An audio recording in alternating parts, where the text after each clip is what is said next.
Grazie, buongiorno a tutti, do il benvenuto dalla Fondazione Fare Futuro a tutti voi intervenuti.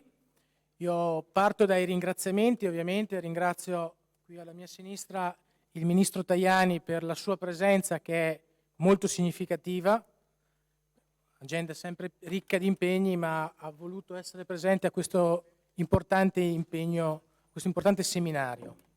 Ringrazio tutti gli ambasciatori e i membri delle ambasciate presenti, è sempre importante avere questi rapporti internazionali. Ringrazio i parlamentari presenti e ringrazio ovviamente tutti i relatori e voi qui convenuti. Questo è il primo impegno di quest'anno, del 2025, della Fondazione e partiamo subito veramente con un seminario di altissimo livello con un timing anche, per carità, voluto, perché quando abbiamo organizzato questo impegno, questo seminario, lo abbiamo proprio messo volutamente subito dopo il giuramento del Presidente Trump, ma direi che dopo quanto successo a Washington qualche giorno fa, direi che questo appuntamento assume ancora di più un grande valore. Io ringrazio ovviamente anche qui l'amico Nicola Procaccini per la sua partecipazione, perché anche lui sempre impegnato in Europa, è co-presidente dell'ECR, quindi in questo momento in Europa abbiamo dei dossier importanti e quindi la sua presenza qui è altamente significativa. Colgo l'occasione anche perché do un paio di appuntamenti della Fondazione che verranno fatti prossimamente. Il prossimo 13 febbraio organizzeremo un convegno sulle relazioni tra Italia ed India, quindi anche questo un altro appuntamento importante di carattere internazionale. E sempre sulla stessa scia di questo tema, noi ogni anno organizziamo dei corsi di formazione politica. L'anno scorso l'abbiamo organizzato sulle nuove tecnologie, quest'anno lo faremo sui rapporti internazionali, sulla geopolitica, quindi i rapporti che ha l'Italia e l'Europa con il resto del mondo. Quindi un altro appuntamento importante al quale invito tutti voi, chi volesse partecipare, a relazionarsi con noi.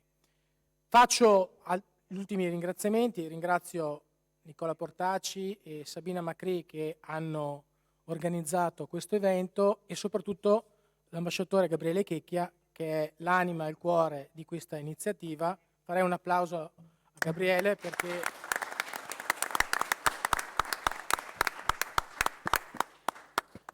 dico l'ultima cosa, poi lascio la parola al Presidente Procaccini.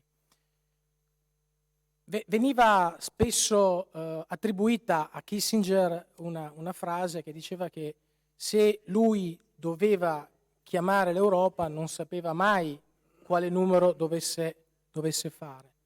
Direi che dopo il giuramento del Presidente Trump ovviamente non è Kissinger, il mondo di Kissinger è completamente cambiato rispetto ad oggi, ma il pragmatismo di Trump, penso che Trump abbia chiaro un numero da fare, che ha un prefisso che inizia con +39, perché aver invitato il nostro Presidente del Consiglio, Giorgia Meloni, dia la cifra di quali sono oggi, ancora più di ieri, i rapporti tra Italia e Stati Uniti. Questo grazie a un grande lavoro del nostro Presidente del Consiglio, grazie anche a un grande lavoro del Ministro degli Esteri, che hanno riportato l'Italia al centro della politica europea e al centro della politica internazionale. Chiudo qui perché ovviamente non siete qui per ascoltare il mio contributo, io volevo solamente introdurre il tema e lascio la parola al Presidente Procaccini. Grazie Matteo, piacere di vederti e buongiorno a tutti, Ministro. Cari amici e colleghi, onorevole Cesa,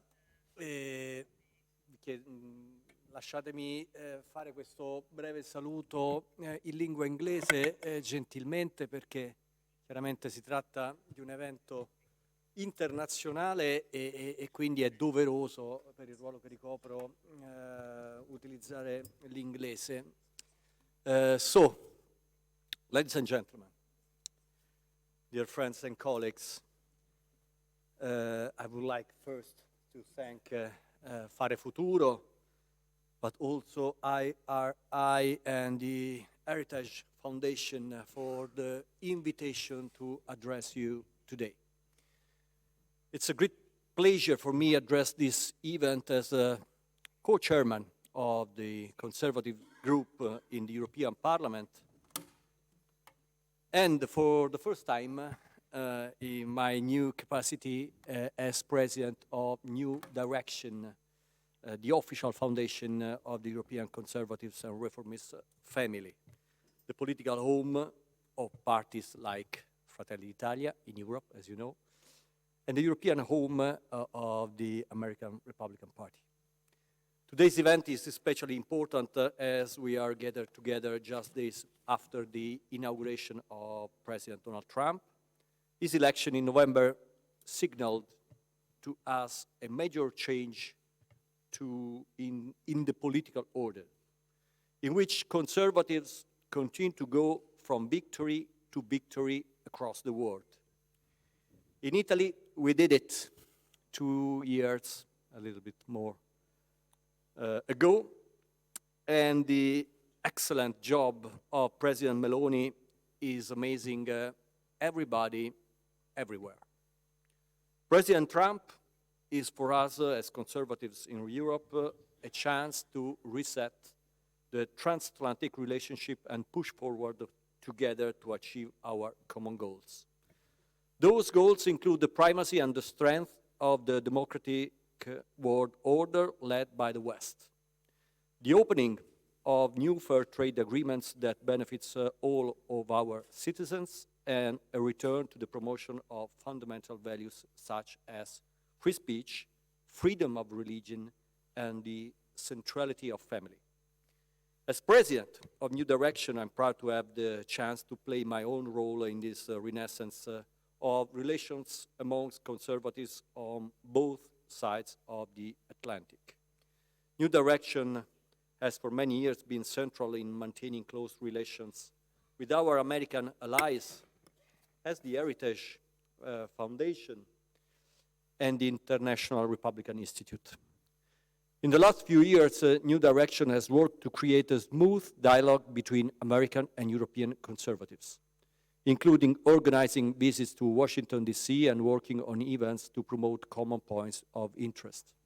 Let me be clear. We have a critical task, keeping the fire of political consensus alive, feeding it with new ideas and eternal values. Let me pay a tribute to the United States. Let us not confuse the political value of common sense with the ideology of the common man, which has inspired obscurantist ideologies such as communism.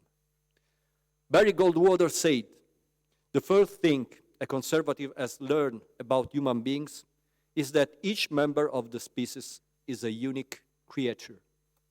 We have heard much in our time about the common man. It is a concept that pays little attention to the history of a nation, I'm referring to the United States, that grew great through the initiative and ambition of uncommon men. The conservatives know that to regard man as part of an undifferentiated mass is to consign him to ultimate slavery.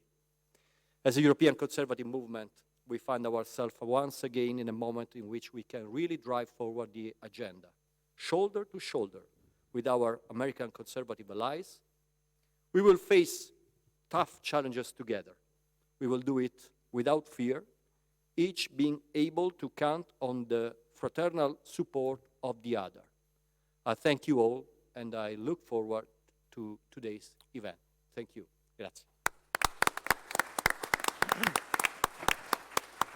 Grazie. Grazie Nicola, anche per la sensibilità nell'aver fatto da co-presidente del gruppo ECR un discorso in inglese. Avviso comunque al tavolo dei relatori che abbiamo previsto un servizio di traduzione. Quindi... No, io lo davo per scontato che fosse già a conoscenza. Io adesso lascerei la parola al Ministro Tajani, che ringrazio ancora per la sua presenza. Mi parlo da là che è più facile. Certo.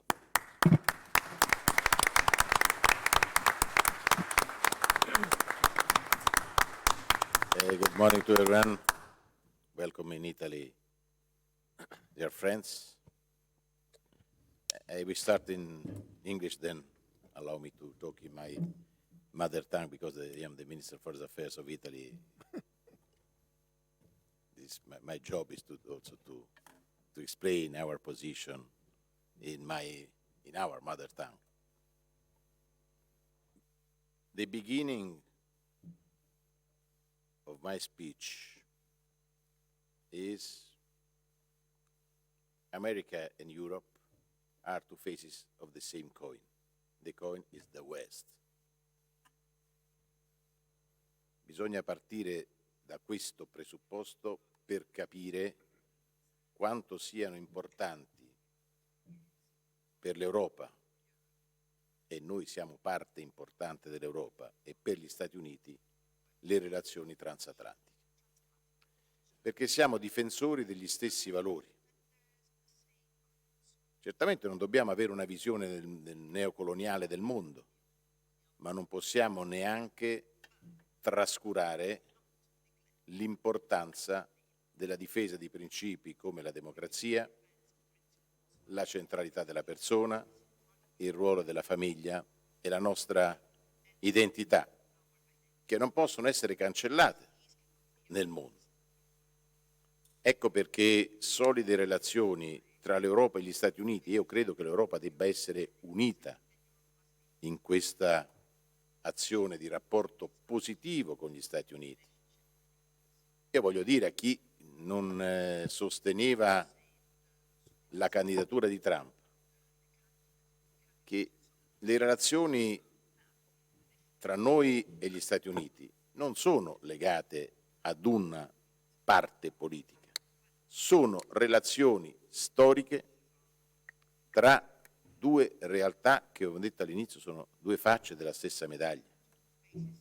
Sarebbe un grave errore legare le nostre relazioni agli eventi politici interni americani, perché gli Stati Uniti scelgono democraticamente chi deve essere la guida politica. Hanno scelto Trump e la guida politica degli Stati Uniti oggi è Trump.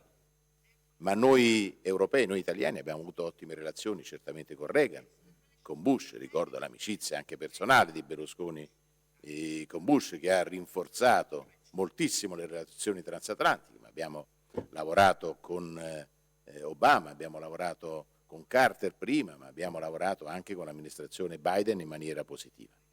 Perché abbiamo questa visione e credo che bisogna convincere tutti nel nostro Paese e in Europa che il legame è con l'America, non è un legame con un presidente, perché sarebbe molto debole questa relazione. Poi si può avere più simpatia per uno o per l'altro, ma io ci tengo a sottolineare questo fatto, perché dà forza alle nostre relazioni.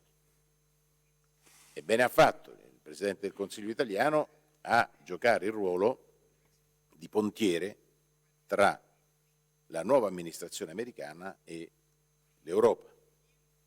Non è da sottovalutare il fatto anche che ci siano state più interlocuzioni con la Presidente della Commissione europea von der Leyen. Noi abbiamo interessi in comune, noi e gli Stati Uniti. Poi ci possono essere delle differenze su come proteggere le nostre realtà, che sono realtà industriali. L'Europa è un continente industriale, gli Stati Uniti è un grande paese industriale. Allora bisogna trovare il punto d'incontro. Bisogna evitare una guerra commerciale, questa sarà una delle nostre priorità. bisogna trovare un accordo anche da quel punto di vista, per impedire che un braccio di ferro commerciale tra Europa e Stati Uniti avvantaggi altri competitor commerciali che puntano a invadere il nostro mercato.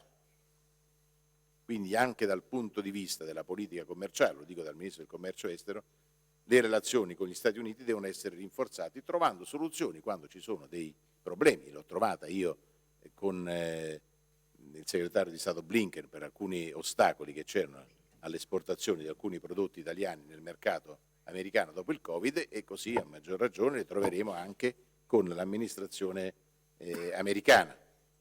Ne parlerà certamente il Presidente del Consiglio con Trump, ne parlerò con il segretario di Stato Rubio.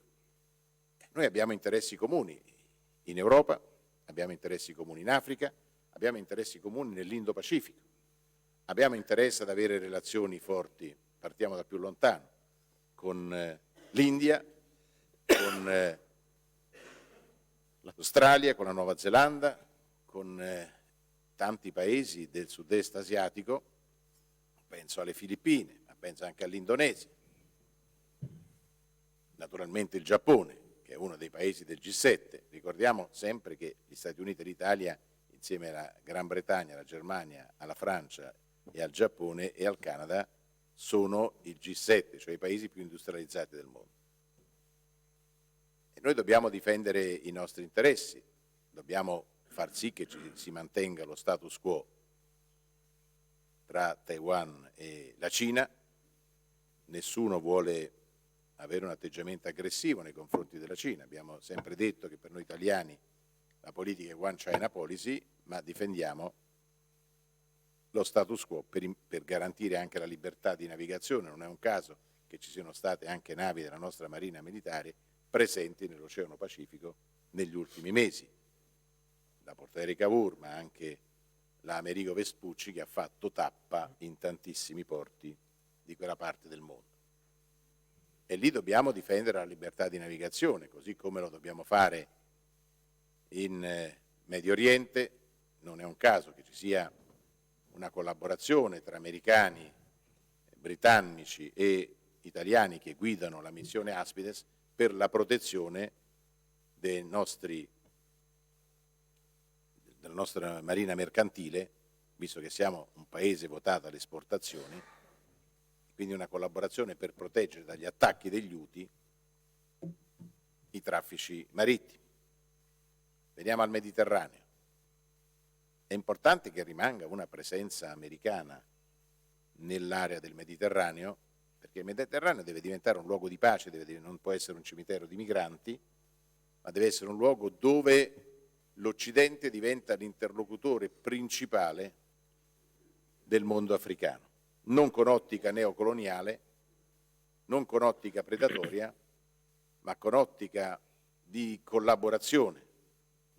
Noi, come gli Stati Uniti e come il Giappone, abbiamo bisogno di materie prime, penso soprattutto alle terre rare, al litio, e per le nostre imprese non possiamo permettere che sia soltanto la riserva in mano cinese a garantire alla Cina la decisione sul prezzo delle materie prime, che rende meno competitive le industrie italiane, europee, americane e giapponesi.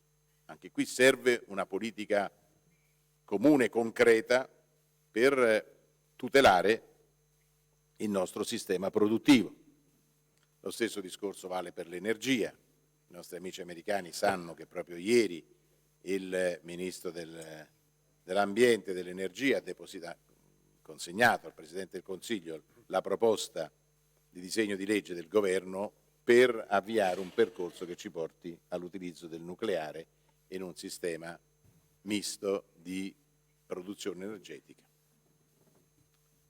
L'altro tema importante è certamente quello del Medio Oriente. La stabilità del Medio Oriente è fondamentale per garantire tutto. L'altra lotta comune in difesa di valori è la lotta Stati Uniti-Europa contro l'antisemitismo. Non possiamo permettere che a 70 anni, direi forse pure di più, dalla fine della Seconda Guerra Mondiale, si continui ancora a parlare di antisemitismo, a fare attentati a sinagoghe o perseguitare qualcuno perché porta la kippah e non possa essere libero di manifestare la propria identità religiosa. Da questo punto di vista bisogna essere molto chiari.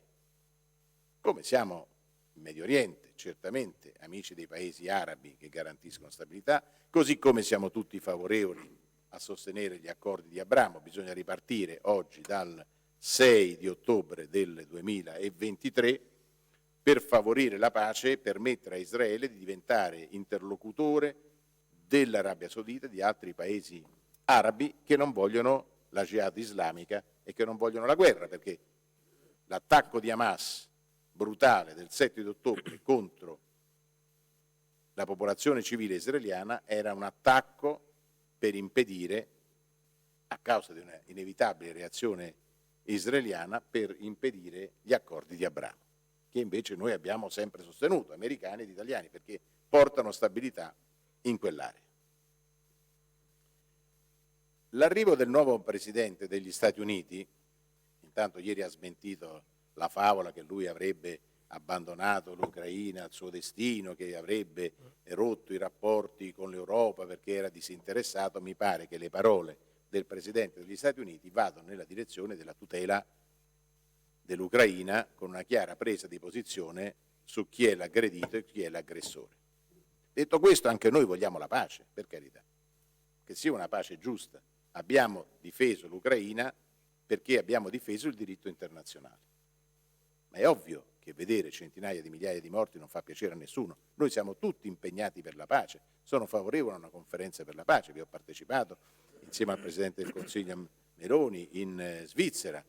Ci saranno altre iniziative che noi sosterremo con grande determinazione.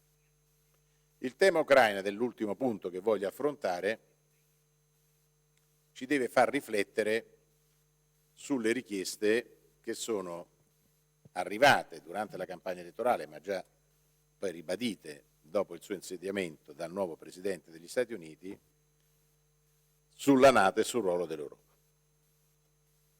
È chiaro che l'Europa non può essere sonnacchiosa. L'Europa deve poter svolgere un ruolo importante, deve essere il secondo pilastro dell'alleanza occidentale, che non è soltanto un'alleanza militare, è un'alleanza politica, e qui c'è l'onorevole Cesa che presiede l'Assemblea e guida gli italiani che sono parte della parte politica delle relazioni transatlantiche nella NATO. L'Europa non può far finta di nulla, non può pensare sempre di dire beh, c'è un problema, chiamiamo Washington. L'Europa deve giocare la sua parte per essere più credibile, per essere più politicamente più forte. E quindi dobbiamo investire di più nella difesa, che attenzione, non significa essere guerrafondai. Investire di più nella difesa significa garantire la sicurezza. E difesa non vuol dire aggressività, difesa vuol dire anche presenza di peacekeeping, di peacemaking in varie parti del mondo, cosa che l'Italia sta facendo per esempio molto bene. Io credo che l'Europa debba fare di più anche in Medio Oriente in futuro. E allora si pone il tema delle spese militari, bisogna andare avanti, non sarà facile, anzi sarà impossibile arrivare al 5%. Noi stiamo facendo un grande sforzo per arrivare al 2%. Però questo è un tema esclusivamente europeo, non si può pensare di arrivare al 2% per rispettare gli impegni presi a livello internazionale, ma poi quelle spese vanno a infrangere il muro del patto di stabilità, per cui l'Italia violerebbe il patto di stabilità per rispettare un altro patto. Quindi è indispensabile scorporare dal patto di stabilità, e già qualche segnale positivo, il nuovo commissario europeo alla difesa lo ha detto, scorporare quelle spese dal patto di stabilità per garantire una maggior possibilità di investire in difesa. Un paese come il nostro che ha una importante industria della difesa. Ripeto, sostenere la difesa non significa essere guerrafondai. I soldati italiani, l'Italia è il paese che dopo gli Stati Uniti fornisce più militari alle missioni della NATO, oltre a fornire tanti militari a missioni bilaterali e in missioni delle Nazioni Unite. Quindi c'è anche un grande impegno non solo economico, ma soprattutto di uomini, donne e mezzi per essere protagonisti di una politica estera occidentale, anche a volte sotto la bandiera delle Nazioni Unite. L'Italia sarà ovviamente parte di questa strategia, spingeremo perché si possa fare di più, ma dovremo anche dire agli Stati Uniti attenzione a non trascurare il fronte meridionale della NATO, giusto lavorare nell'Indo-Pacifico e noi siamo pienamente convinti, saremo protagonisti anche lì, ma attenzione a non lasciare il fronte meridionale, Mediterraneo e Africa, perché l'alternativa ad una presenza europeo-americana in quest'area significa avere Iran, Cina e Russia.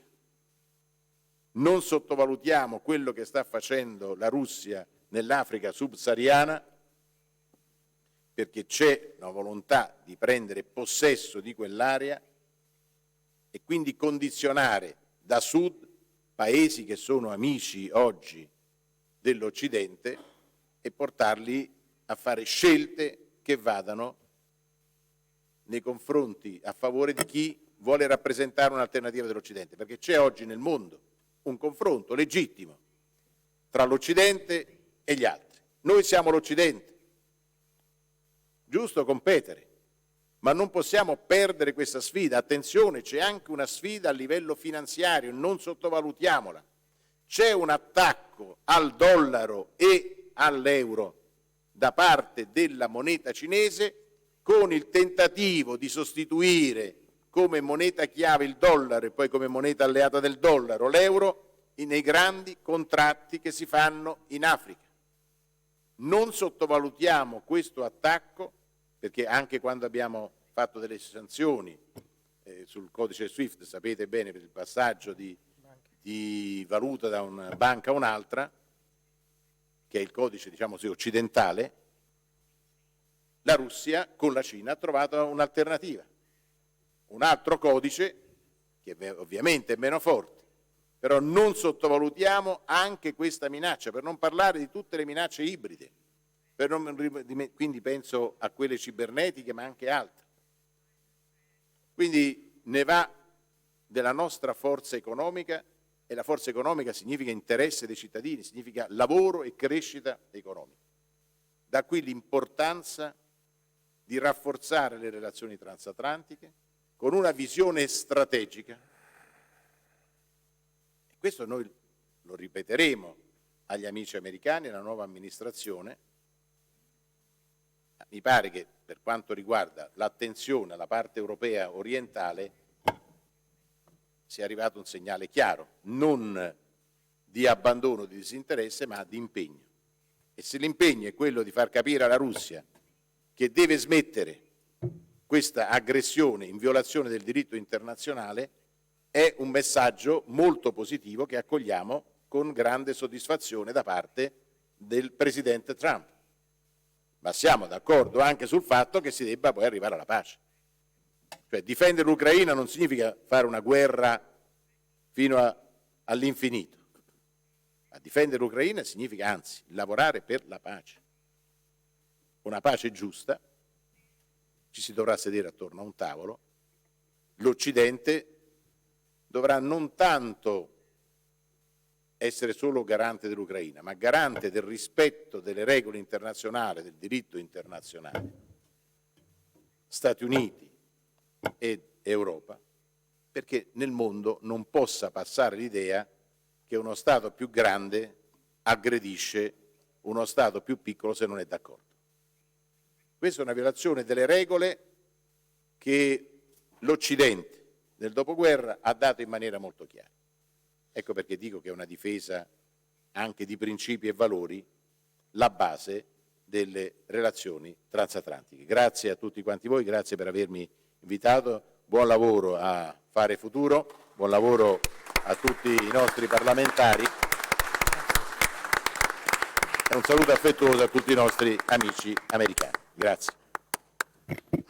Grazie, grazie al Ministro Tajani che, qualora ce ne fosse stato bisogno, ha dimostrato come il Governo ha le idee chiare e sa qual è la visione e la strategia per portare l'Italia centrale in tutti i tavoli, in tutti i mercati, sia da un punto di vista commerciale, diplomatico, relazionale, in tutto il mondo. Quindi grazie ancora per il lavoro che sta facendo per l'Italia e per l'Europa anche.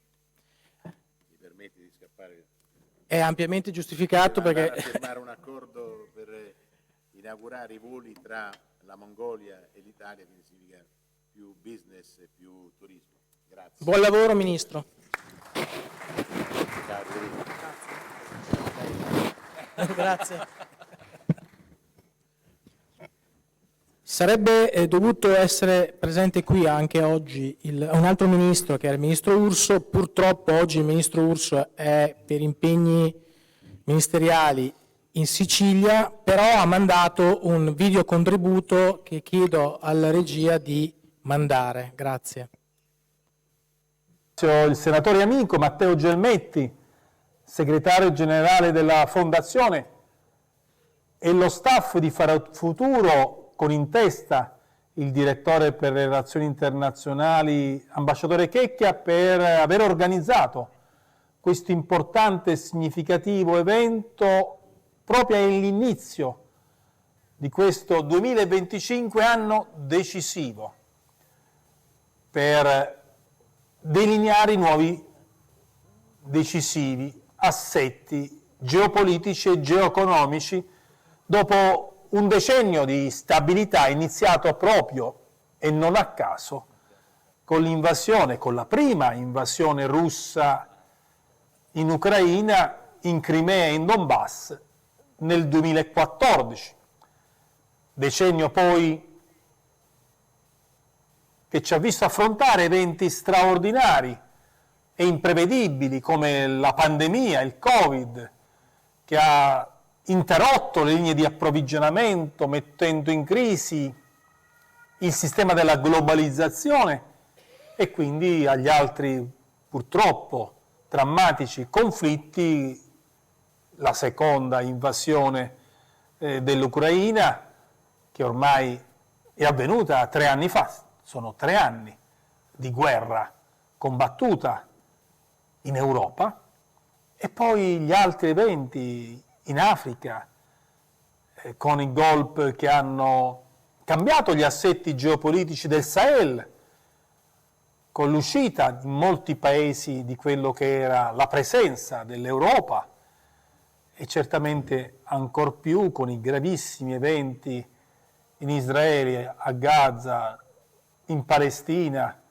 nei paesi vicini, dal Libano alla Siria, la penisola arabica.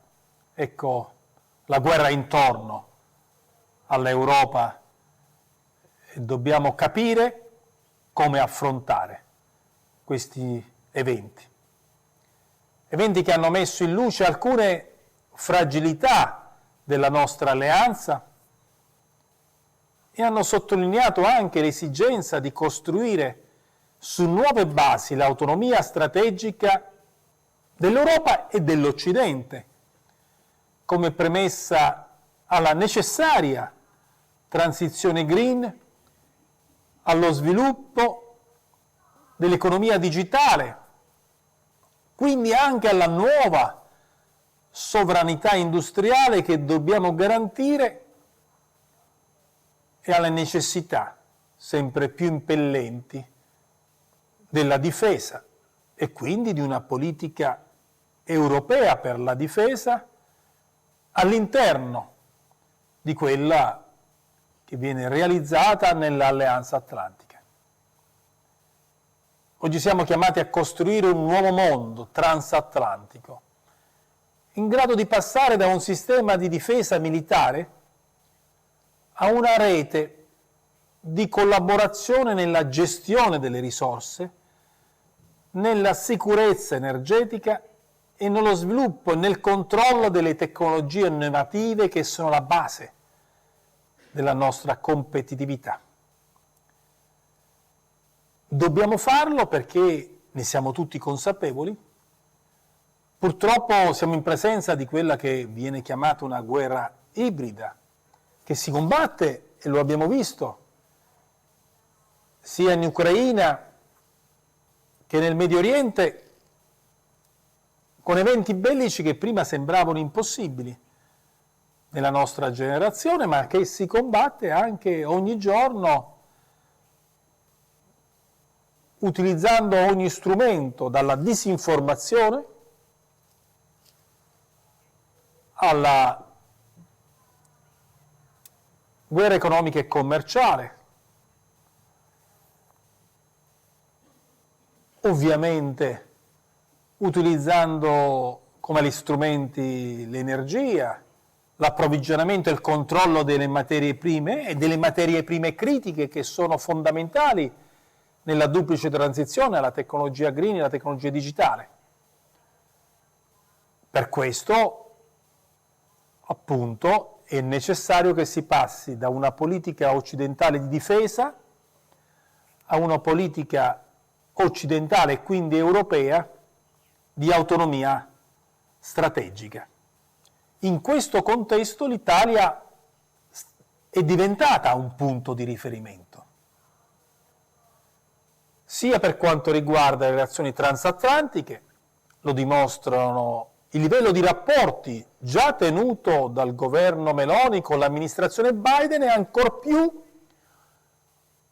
in questa nuova fase con l'insediamento del nuovo presidente Trump e nel contempo anche a fronte di quello che oggi è la nostra Europa.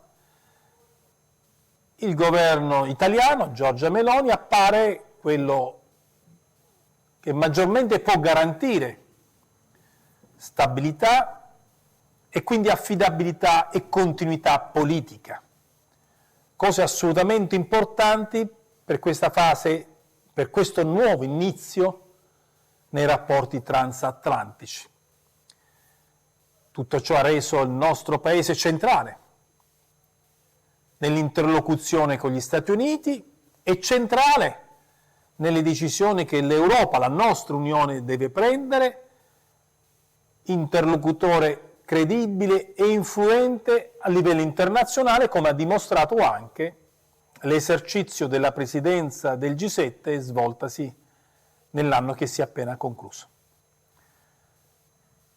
Abbiamo conquistato rilievo quale mai si era avuto nei confronti della nuova Commissione europea e degli Stati Uniti e siamo nel contempo promotori di una cooperazione efficace in Africa attraverso il piano Mattei, ce lo riconoscono tutti,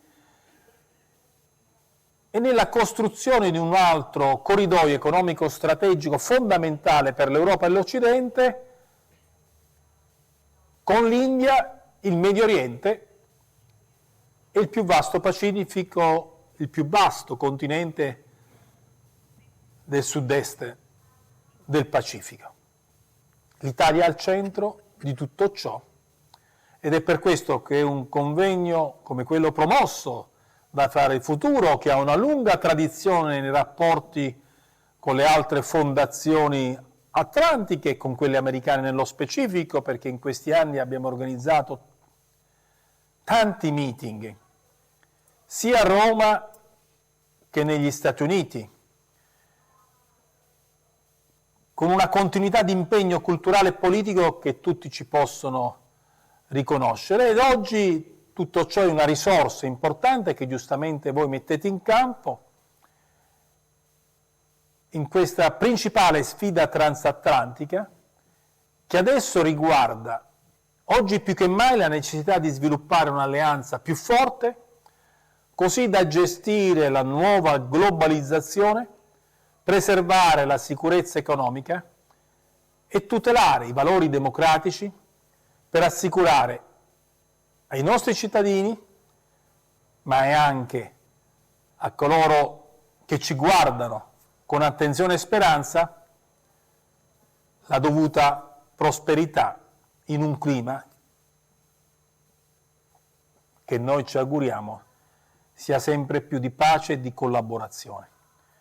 Mi scuso infine di non aver potuto partecipare in presenza, ma sono impegnato a Palermo in un altro meeting internazionale organizzato dal mio dicastero che riguarda proprio le connessioni fondamentali e a cui non potevo assolutamente mancare per dovere istituzionale. Auguro a tutti voi buon lavoro.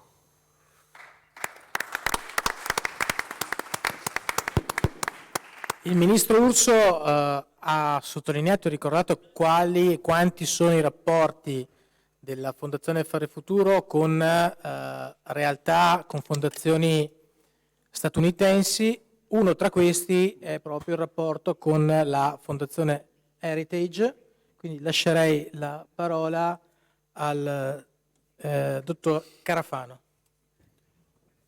Grazie. Buongiorno. I think that in future years, people will talk about Maloney, Milei, Modi, Trump, and Donald Musk the way previous generations talked about Ronald Reagan, Margaret Thatcher, and Pope John Paul. I believe that these are the transformational leaders of our generation. And why, in particular, the Italian-American relationship has a unique place in modern history. I believe that, whatever you want to call them, center-right, conservatives, classical liberals, populists, neocons, free-cons, pick a name, this is the transatlantic bridge. The world is divided into two very different visions on what the transatlantic community can be. I believe the conservative vision is what people want. It is why they're gravitating towards leaders like Maloney and Milei and Donald Trump, who I wish would change his name to Mump so he had nice alliteration. But people want reliable, affordable, abundant energy. People care about their families. People want the good life. They want the opportunity to enjoy the fruits of their labor. They want freedom of religion. They want their free speech to be respected. These are truly the ideas of our times that bind us together, and these are why these leaders are important, because they reflect that demand and that interest. I just want to say a quick word about some breaking news today. President Trump nominated Andy Pudster to be the ambassador to the European Union. And I think this says an awful lot about how the president views the future transatlantic relationship. Some issues have already been answered. I think the minister addressed them today. President Trump is not going to abandon Ukraine, far from it. This administration wants a prosperous and free and stable and secure Western Europe, and it understands it needs to be a partner for that to happen. The United States is not leaving NATO, but the other thing the United States needs from Europe is growth. Europe benefits, as the citizens of Europe would benefit, from the prosperity that is simply not happening in Europe today. Andy Pudser is an American businessman of great renown and character who has spent his entire professional life arguing about that business's job is to deliver so people enjoy the fruits of their own labor. He understands where prosperity comes from, and he understands what makes business work, not for rapacious profit, but to actually deliver wealth and prosperity to average, everyday American people. President Trump is going to be laser focused on one thing: delivering growth and prosperity for Americans. And I honestly believe his message is, we're going to do this with you or without you. And Europe needs to lace up its sneakers and start running.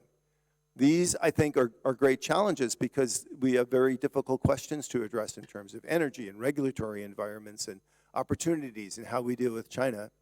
But if we don't embrace them and push and deal with them together, we're not going to get them solved. And why Trump gravitates towards the leader, Mike Maloney, because he sees in the prime minister a person who is willing to have these difficult debates.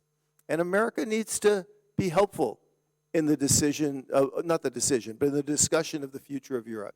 This is one of the great serious questions of our time, and I think it's been treated very unseriously.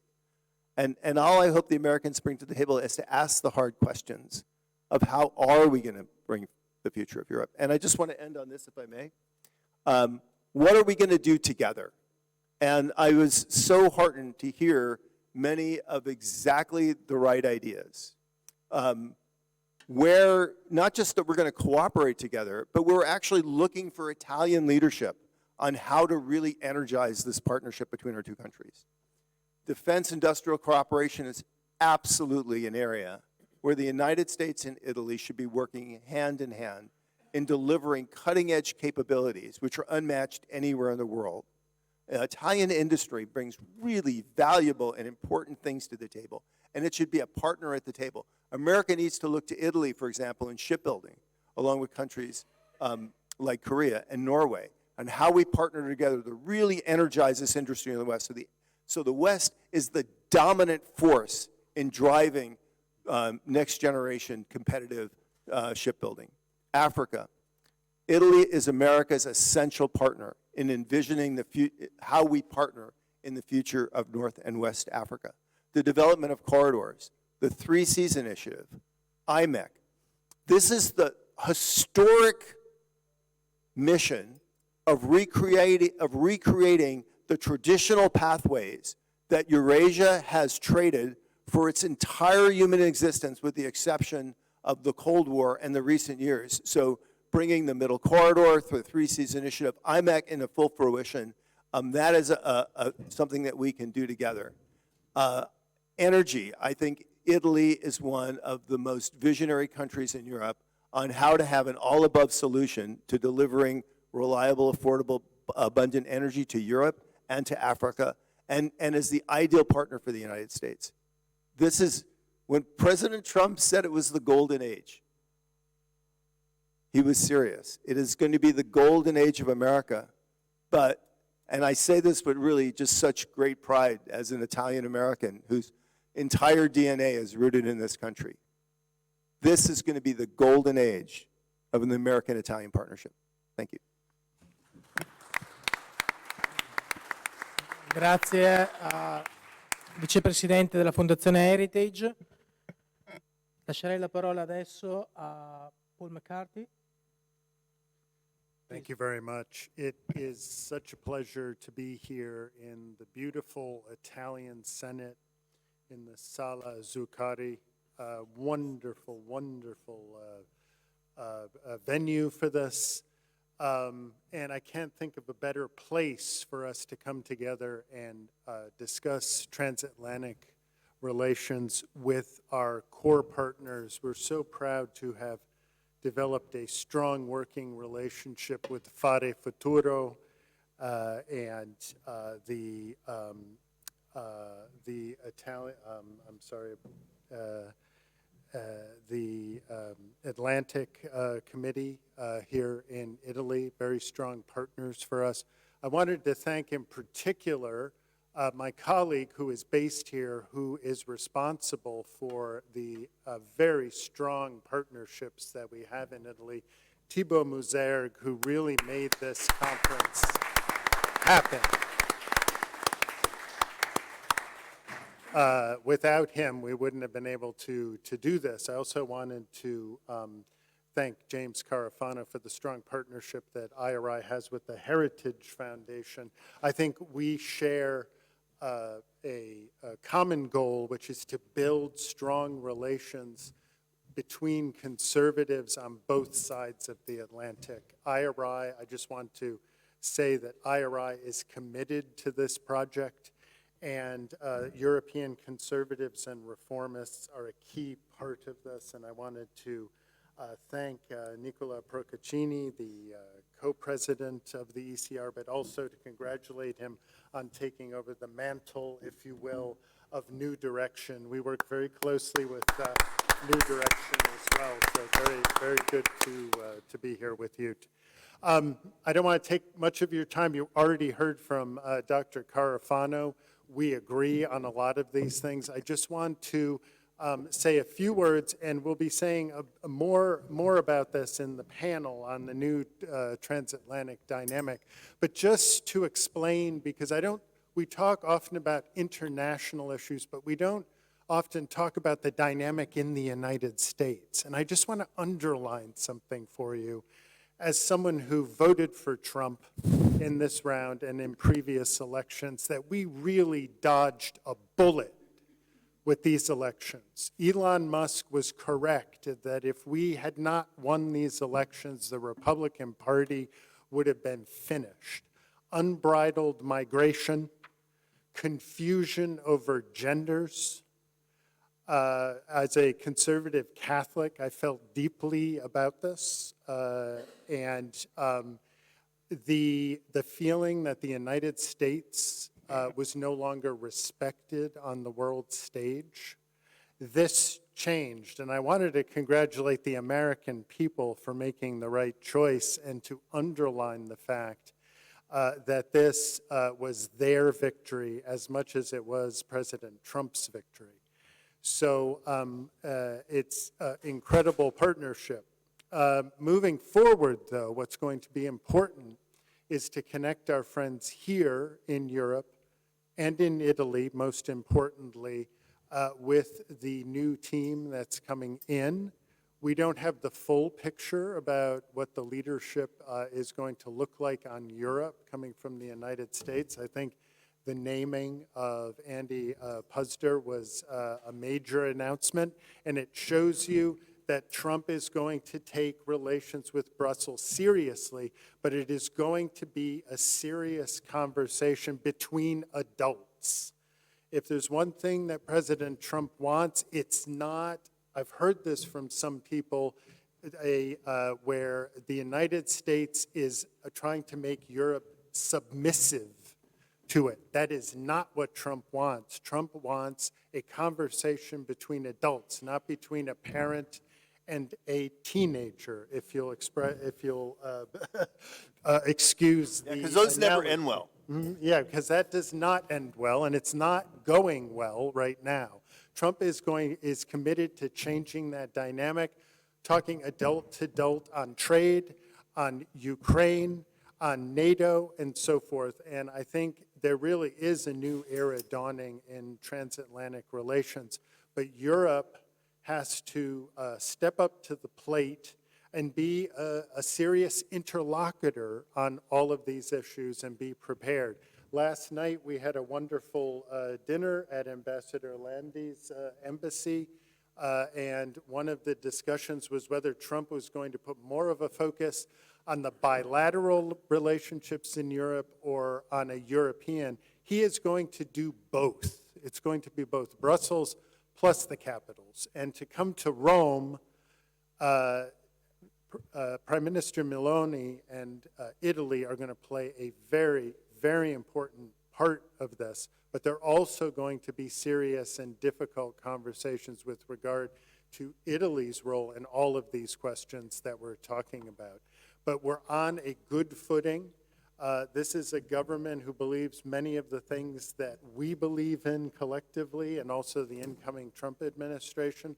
So we look forward to continuing to engage with our friends here in Fratelli d'Italia, in Forza Italia, the government here, and also ECR as well, indeed, the think tanks and so forth in the future. And I wanted to send greetings from our leadership, the International Republican Institute. Just know that you have a friend in Washington who wants to take these issues seriously. And thank you all for being here today.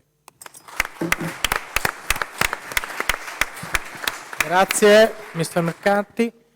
Ultimo, ma non meno importante, l'ambasciatore Zanardi Landi, che è ambasciatore presso la Santa Sede del sovrano ordine di Malta.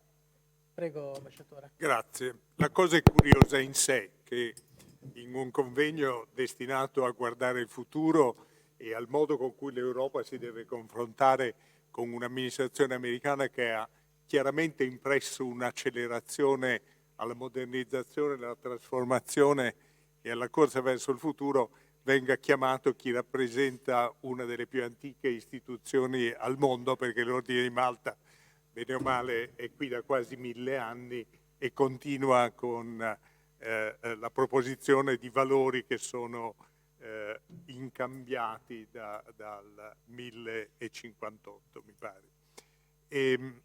Questo mi onora, ringrazio il senatore Gelmetti, ringrazio Fare Futuro, il mio amico Gabriele Checchia, con cui ho passato tanti anni al Ministero degli Esteri, e vi sono veramente grato per aver deciso di ascoltare anche me.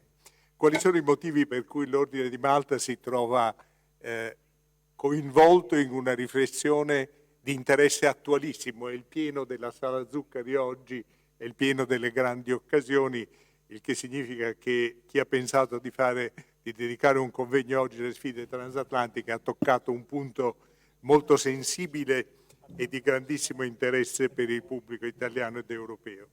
I motivi per cui l'Ordine di Malta forse può pensare di svolgere un ruolo qui è per essenzialmente triplice. Il primo è che l'Ordine ha sopravvissuto al Medioevo, al Rinascimento, al secolo dei lumi, alla rivoluzione industriale, alla ricerca di indipendenza di tanti paesi europei e continua a fare quello che faceva. Dunque ha dimostrato di avere un gene che predispone all'adattabilità e forse, chissà, anche in questo caso riuscirà a dimostrare delle risorse impreviste. La seconda ragione per cui l'Ordine è in qualche modo interessato e coinvolto nei processi di oggi è che se c'è un elemento che colpisce nella storia contemporanea dell'Ordine è la grande crescita della componente americana. In questi anni per la prima volta abbiamo più membri negli Stati Uniti che in Italia e in Germania messi insieme, cioè nelle basi tradizionali dell'Ordine. Nell'organo di governo dell'Ordine i rappresentanti degli Stati Uniti sono i più rappresentati insieme agli italiani. È chiaro che l'Ordine è vicino alla Chiesa, vive la vita della Chiesa e che al suo interno si riproducono le differenze di sensibilità tra il cattolicesimo molto diffuso negli Stati Uniti e quello in Europa, ma è un dialogo, è una dialettica armoniosa e che penso potrà portare bene verso il futuro. Per la prima volta abbiamo un gran maestro nordamericano, un avvocato newyorkese che sta portando all'Ordine un impulso di modernità e di movimento. L'ultimo motivo per cui forse ha un senso il fatto che l'Ordine sia qui è che la missione è essenzialmente una missione assistenziale e una missione di soccorso ai meno fortunati, agli ultimi, ai rifugiati e alle vittime delle guerre. E col moltiplicarsi dei conflitti e delle crisi al mondo in questi anni, la domanda di servizi dell'Ordine è diventata molto più forte. L'Ordine è impegnatissimo da 3 anni in Ucraina, 60.000 dei nostri volontari sono passati in Polonia, in Romania o in Ucraina. Gli investimenti sono stati, considerata le dimensioni piccole dell'Ordine, molto, molto consistenti, nel senso che c'è stato un travaso di risorse da altre operazioni notevoli.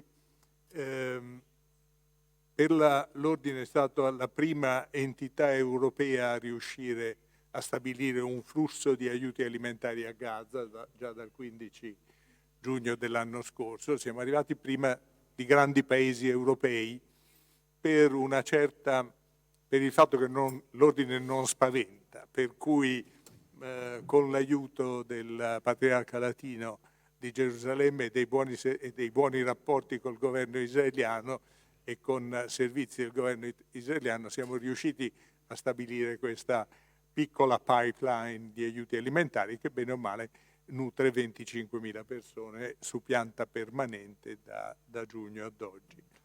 E intorno a noi si moltiplicano appunto le occasioni per l'Ordine di esplicitare la propria vera missione, la propria vera natura, e l'Ordine lo sta facendo anche in maniera che dovrebbe piacere a chi si fa promotore di principi di efficienza, di buona gestione e di snellezza dell'apparato amministrativo, perché ha dei costi che sono infinitamente più bassi di tutti quelli delle altre organizzazioni umanitarie, perché l'Ordine si basa essenzialmente sul lavoro di volontari. Ecco, questi sono 2-3 piccoli spunti che ho ritenuto di dovervi dare per un po' spiegare la mia presenza qui, spiegare il grande interesse che l'Ordine ha in questo momento verso gli Stati Uniti e verso la costruzione di un rapporto produttivo e positivo e arricchente per tutti, e mi è servito anche per fare il mio piccolo spot pubblicitario. Grazie. Grazie ambasciatore. Ringrazio tutti i relatori. Mr. Carafano, leave here. You are in the next session. E lascio adesso lo spazio alla bravissima giornalista Flavia Giacobbe di Formiche.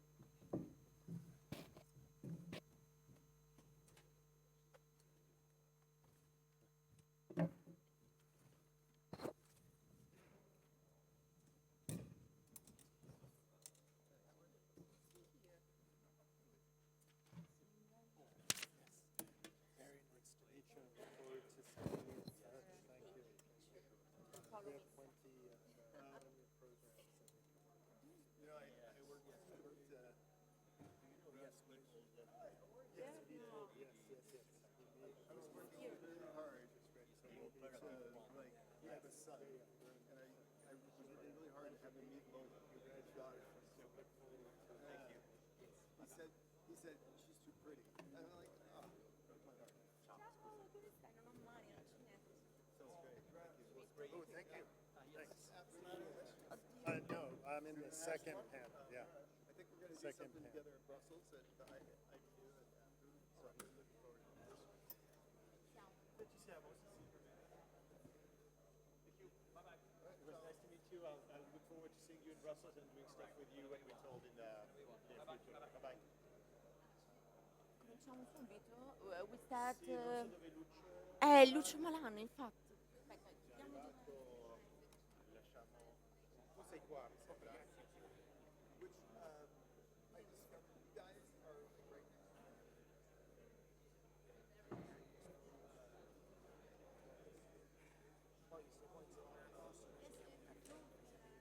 Sì, certo. Sono ancora qua per alcuni mesi. Sì, a Bruxelles. Ho un po' devo andare qua per un po' più grande per passare un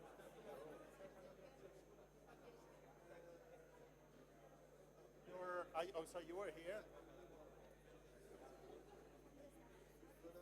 Carafano era qua.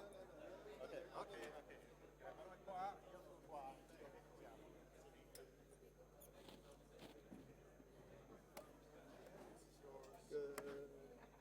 This is yours as well, I guess. Good speech. Okay, we got these here. I think so, yes. Hello. Thank you. I have no card now with me. That's okay. I can catch the view. What? Yeah. You know, you can't In italiano. too much in foreign affairs because Parla in inglese, come vuoi tu. Non ti preoccupare. Complicated. Ognuno parlava nella sua lingua. Ah, foreign ok, minister's perfetto, vabbè, comments la are great, prossima though. volta. Non puoi parlare in tedesco, però. I just hope Malan Bene, allora io vi invito ad accomodarvi perché così iniziamo il primo panel dei lavori. E ringrazio naturalmente Fare Futuro, la Heritage Foundation, il Comitato Atlantico e l'International Republican Institute per aver promosso questo incontro. Ecco, come ha detto giustamente l'ambasciatore Zanardi Landi, i rapporti transatlantici sono in cima ai nostri interessi in questo momento preciso e quindi i temi di cui dibatteremo in realtà sono già stati ampiamente anticipati dai ministri tecnici e gli esperti che hanno introdotto i lavori. Discuteremo insieme dei rapporti tra Bruxelles e Washington perché ecco, l'alleanza, come ha detto anche il ministro Tajani, tra i nostri continenti è sempre stata solida. Io sono sicura che rimarrà tale, però non possiamo ecco, non citare i timori da parte dell'Europa con l'approccio al nuovo presidente americano, perché sono tangibili, li leggiamo tutti i giorni sui giornali e anche del ruolo di primo piano che il nostro Paese potrà giocare nel rapporto tra le due sponde dell'Atlantico, in particolare il ruolo di Giorgia Meloni. Vi presento gli ospiti con i quali ne parleremo, ne discuteremo. James Carafano, che è già stato presentato, vicepresidente della Heritage Foundation, benvenuto, welcome. Thibaut Muzerges, Senior Advisor di Europa e Mediterraneo dell'International Republican Institute, benvenuto Thibaut. Stefano Graziosi, giornalista della Verità e di Panorama, Stefano, benvenuto. E Silke Schmidt, direttore in Italia della Fondazione Hans Seidel Stiftung, benvenuta. E Spiros Ziropoulos, Ritzopoulos, Doesn't matter. sorry. Don't worry about it. CEO di Spin Strategies, benvenuto, welcome.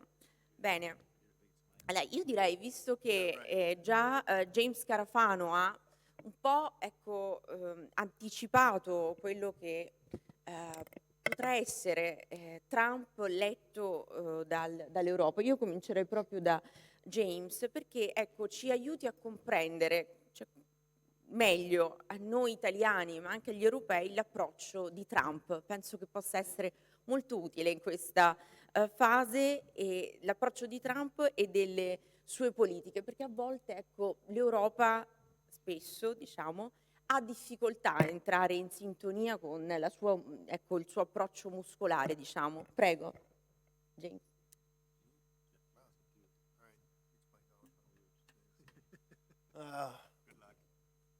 So what's his name again? I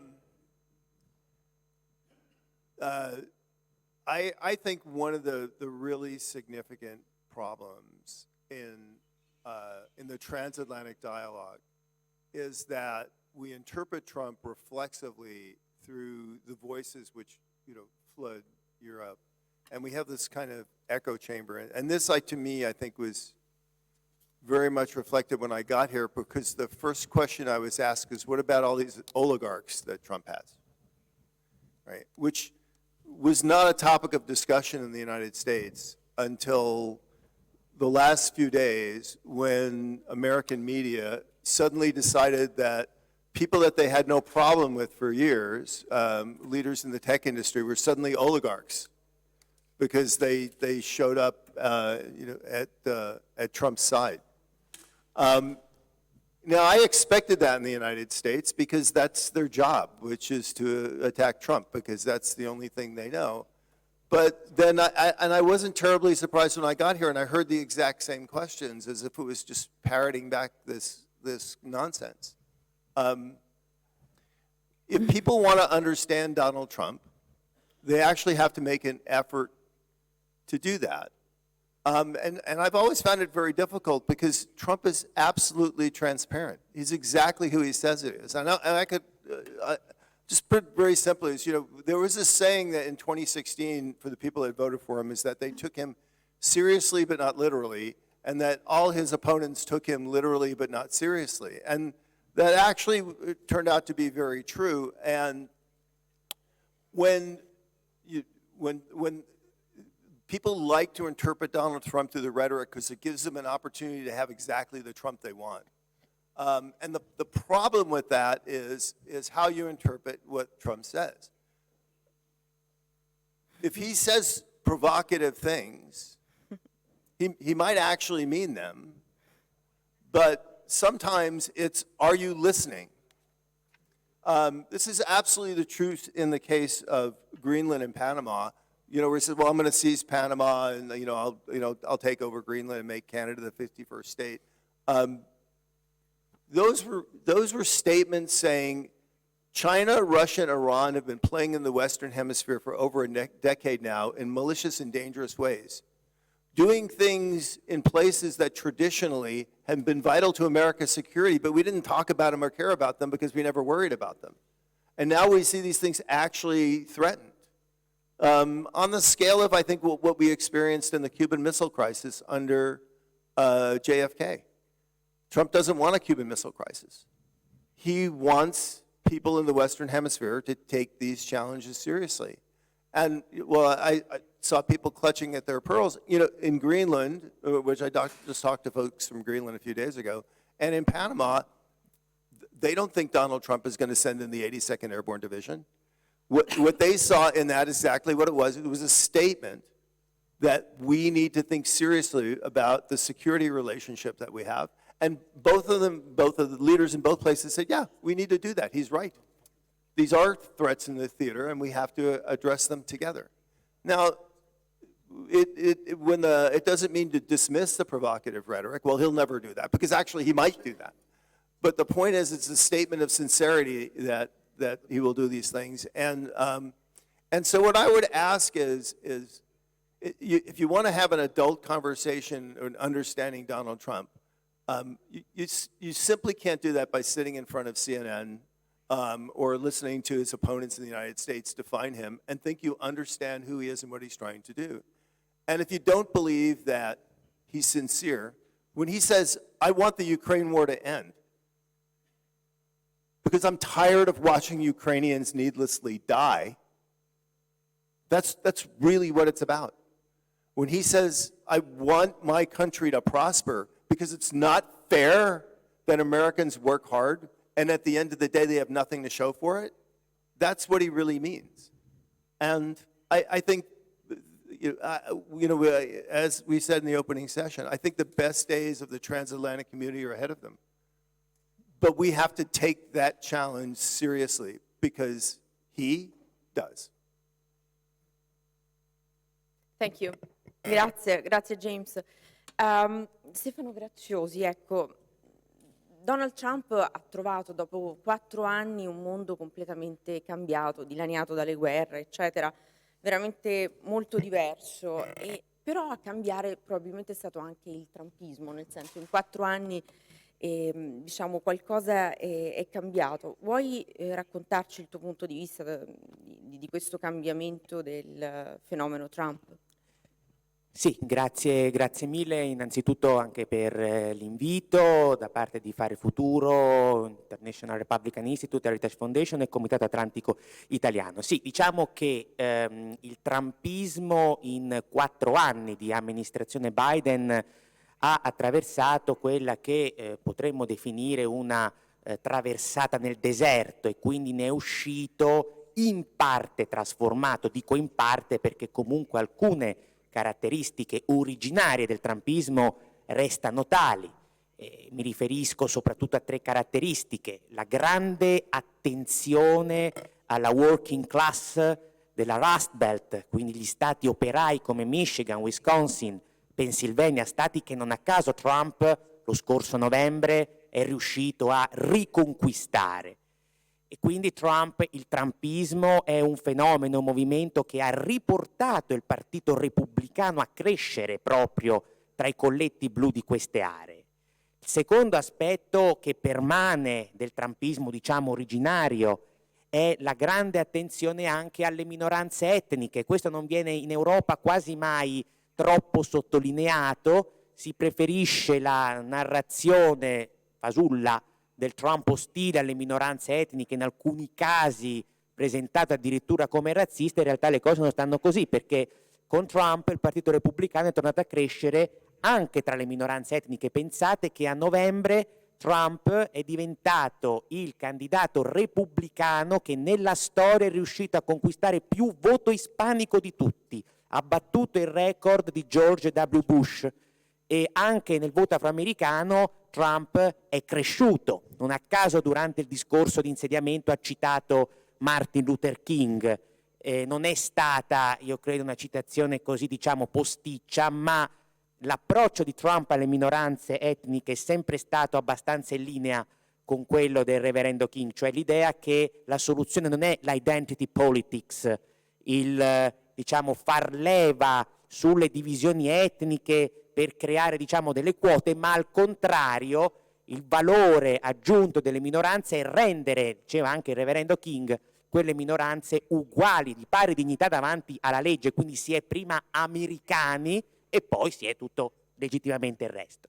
Terzo punto è la deterrenza, pace attraverso la forza. Trump è stato dipinto come un isolazionista spesso anche nel primo mandato, ma le cose non stanno così e anche nel suo discorso di insediamento questo elemento è avvenuto. Se vuoi evitare la guerra, se vuoi evitare i conflitti, devi spaventare quelli che sono i tuoi nemici, devi paralizzare la loro volontà e quindi far leva sulla minaccia di guerra proprio per evitare che la guerra poi possa scoppiare.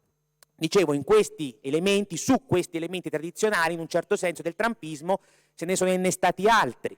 Il primo, sicuramente è l'appoggio di mondi che un tempo facevano la guerra al trumpismo, penso al settore ipertecnologico, penso anche a un pezzo degli apparati governativi, perché ricordiamoci che soprattutto a livello di alta burocrazia del Pentagono, quei mondi sono rimasti delusi dall'amministrazione Biden, soprattutto per come ha gestito il ritiro dall'Afghanistan, e quindi quei mondi hanno cominciato a spostarsi verso il trumpismo, in un certo senso anche la conversione di Musk inizia nel 2022, quindi non molti mesi dopo il disastro dell'Afghanistan. Ultimi due punti che sottolineo, anzi 3 punti che sottolineo è il trumpismo oggi ha un network internazionale molto più solido di quello che poteva avere 8 anni fa. Già durante la campagna elettorale il presidente Trump ha creato questo network, tessuto questo network, non penso ovviamente a Giorgia Meloni, penso al presidente polacco Duda, penso al presidente argentino Milei, penso a Netanyahu, Mohammed bin Salman, eccetera. Quindi oggi, diciamo, il trumpismo sulla scena internazionale ha degli alleati e questo lo rende più solido. È un trumpismo, infine, che guarda al futuro. Io quest'estate ero a Milwaukee alla Convention nazionale repubblicana e J.D. Vance non è stato presentato soltanto come il running mate, come il candidato vicepresidente, ovviamente anche in quel senso è stato presentato, ma è stato presentato soprattutto come il delfino, colui che dovrà poi traghettare il trumpismo verso il futuro, quindi tra 4 anni e oltre. E infine un altro elemento secondo me di grossa novità nel trumpismo, che avrà delle grosse ripercussioni, è la componente cattolica. Questa volta il trumpismo ha una significativa componente cattolica al suo interno. Cattolici sono molti dei ministri o degli alti funzionari che ha nominato, a partire da Marco Rubio, segretario di Stato, ma anche da John Ratcliffe, direttore della CIA. Ecco, questo elemento secondo me è importante perché il cattolicesimo statunitense ha sempre avuto una natura, come dire, trasversale, e questo secondo me aiuterà il trumpismo a creare armonia tra le varie componenti che oggi lo caratterizzano. Grazie. Grazie Stefano. Naturalmente nel secondo giro, perché non vi ho detto, facciamo 2 giri di domande veloci in maniera tale che insomma gli ospiti possono parlare di più argomenti. Nel secondo giro parleremo invece del rapporto tra Trump e Vaticano, perché comunque è un elemento interessante. Il Papa già si è comunque espresso in qualche maniera su Trump, insomma sarà interessante sentire il tuo punto di vista. Diamo il benvenuto a Lucio Malan, senatore e presidente del gruppo Fratelli d'Italia al Senato, che ci ha raggiunti. Benvenuto. Spiros, ecco, allora io vorrei stressare questo elemento perché secondo me il pubblico italiano è molto interessato a capire meglio l'approccio di Trump. Ne ha parlato un po' James Carafano, naturalmente, che ha detto che Trump è così. Diciamo che non vanno interpretate tanto le sue parole quanto comunque poi le sue attività, l'azione, ecco, di Trump. Però ecco, gli europei fanno un po' fatica a entrare nel suo mood, ecco, nel suo sistema. Ci dica il suo punto di vista su questo. Good morning, and thank you for having me in Rome today. Thank all the institutions for inviting us. This is a wonderful discussion. Instead of responding what Trump is, I will give you 5 different incidents. During the debate he had with Kamala Harris, he was asked about the European Union. He did not respond. He said one thing. I have wonderful conversations with my friend from Hungary. The second thing, the Republican Party has been transforming the last 8 years. It's something that no one in the European Union has sat down and actually spent time watching. The systemic part of the Republican Party has basically given its way to the Trump era. What does that mean? There's a different understanding of American politics. So in order to understand Trump, you need to understand how the Republican Party has transformed. The Republican Party did not wake up one day and say, we decided to change. It's the people themselves that change it. The third thing, there are many misconceptions. Everyone is concerned about the technological tycoon lineup. I will remind you, and James and Paul can actually testify to that, this was the big conversation when Trump created in his previous tenure his first committee of billionaires that were supposed to help him. And everyone, very sensationalist and populist in Europe, said, you know, he's got the rich people with him. There's one thing you need to understand about the United States. The United States has thousands of billionaires. We need to understand that. The essence of wealth in the United States has nothing to do with what we consider wealth in the European Union and Europe. The average person that retires, has a 401k, has a Roth plan, is worth at least $2 million with his house, an amount which is considered to be in the EU something very wealthy, and that doesn't happen in the United States. The fourth thing is, which has to do with the understanding part, I arrived on the 21st, and as I was taking a walk in front of the Pantheon, I watched these young ladies eating their ice cream. I couldn't understand a word because I don't understand Italian, but it was very passionate, I must tell you. And one of them mentioned the name Elon Musk. So the conversation started, was it Elon or Elon? That was the conversation. That was the conversation. And the fifth thing is Greenland. Watch how the European Union and everyone in the EU is responding to the matters of Greenland. Let me start from the final thing. The media established by what is considered the EU and European deep state has decided to determine what Trump is before they even listen and pay attention. Let me give you a small example. Let's talk about Greenland. You think there's going to be an invasion? I'm going to ask you a simple question. Everyone knows that Greenland has withdrawn from the EU since '87. Everyone knows Greenland is poor, and everyone knows that Greenland is corrupt. So let's make an assumption. Let's assume that any of you in this room is the prime minister or the head of Greenland or the president, I don't know what it exactly is, and you get invited to the White House. And you are asked to launch a referendum asking the people of Greenland if they want to join the United States, making clear that the moment they join, they become American citizens. Can you please tell me what the percentage of that referendum will be? You don't need a war. All you need to be is just America. That's it.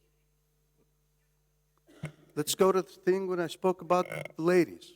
It's a social media president. He understands social media like there's no tomorrow. Why? First of all, he's very media savvy. And number two, the only way of bypassing the current establishment media, both in the United States and the EU, was to develop your own channel of communication. This is why the first name of Musk was more important than the policies themselves. So it's very simple. The third thing you must understand when he mentioned about the EU, James touched upon it, and that was bilateral relations versus the EU. Nothing will get disrupted with the channels of communication with the foundations of the EU. But a man who came out and said that, you know what, I have a problem with the FBI, I have a problem with the Attorney General's office, I have a problem with the Department of Justice, and I'm going to send American troops to the border with Mexico. Basically, I want to reassess the existing deep state of my own. Of course he's not going to recognize to that extent what is considered the second layer of the deep state of the EU. It's very simple. What Trump Republicans will tell you from the first tenure, and this is what you need to understand in terms of what you call bilateral relationships, in Washington these days, they would say, back then, we still had no one from the institutions that we can have a serious conversations with, but at least we had Merkel. We didn't understand her, we didn't like her, but we had Merkel to speak. So at the end of the day, Europeans need to study Trump. They need to understand why he thinks the way he does. It's not going to be the case where they're going to beg him to tell them how they need to address their problems with him, and then them being able to say, well, we're not going to do that. Thank you, Spiros. Thibaut,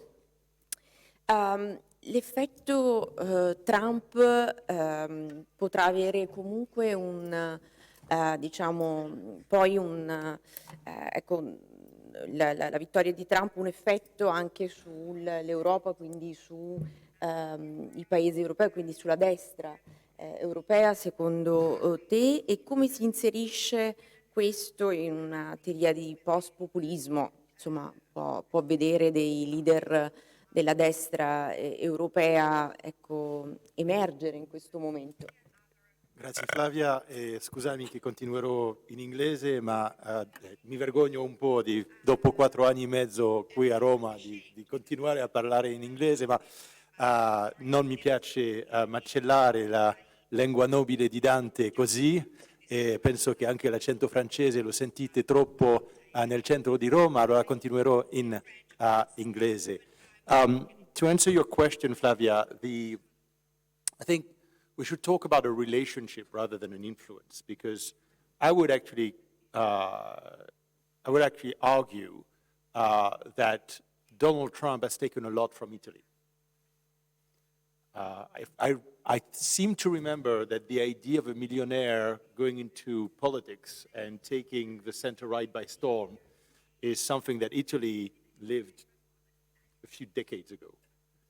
And I would claim that the way Donald Trump won this election is actually very similar to the way Giorgia Meloni won the election 2 years ago. Let me explain a little bit.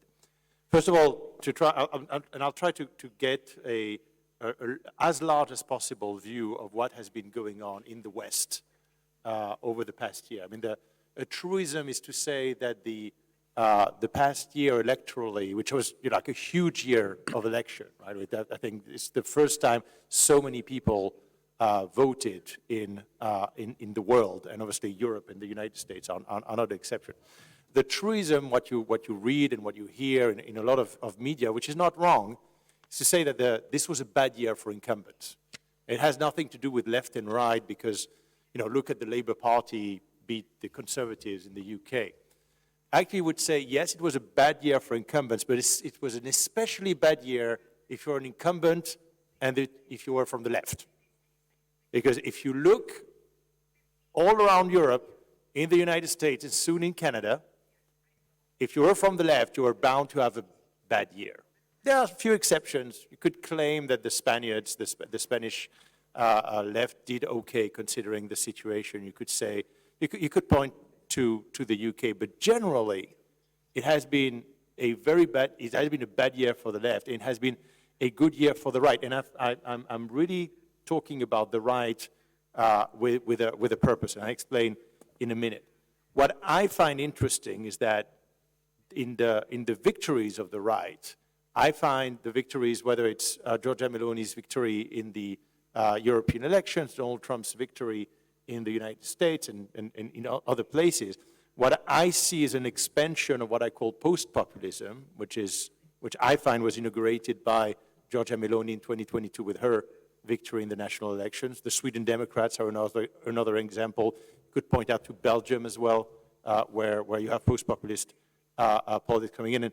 And this post-populism, why I call it post-populism, we have had in much of Europe and the United States a crisis of populism, on both left and right, by the way, in the past decade, because there was the left-right divide was superseded by another divide, which was people versus elite. And as very often is the case, Italian politics showing the way, this conundrum was broken by the rise and arrival to power of Giorgia Meloni. Giorgia Meloni, who when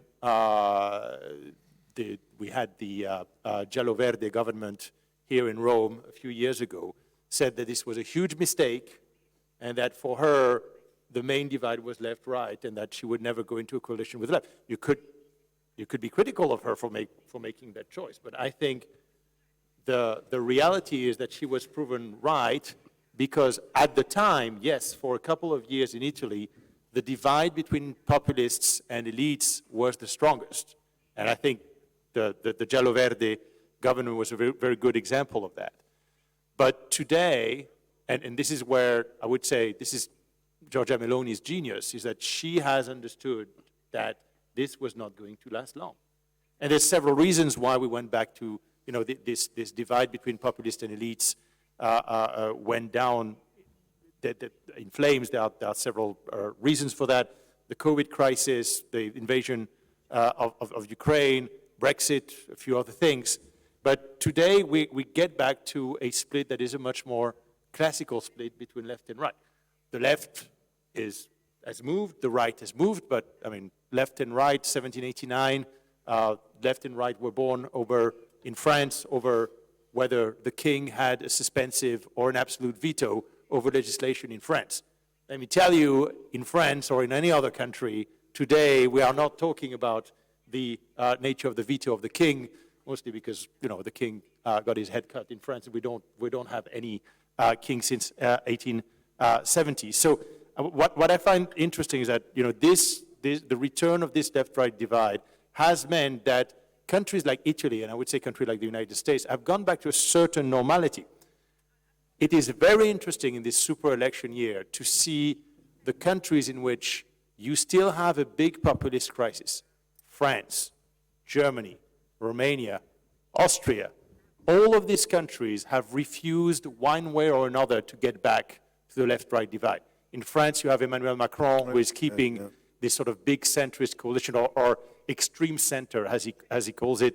Germany, Austria, Romania have had große Koalitionen and these big coalitions that have impeded, whether people want it or not, they have impeded the return of this left-right divide. And I think Italy has been very smart, and that's why Italy right now is very strong in Europe and strong in the transatlantic relationship, because Giorgia Meloni has endorsed this divide between left and right.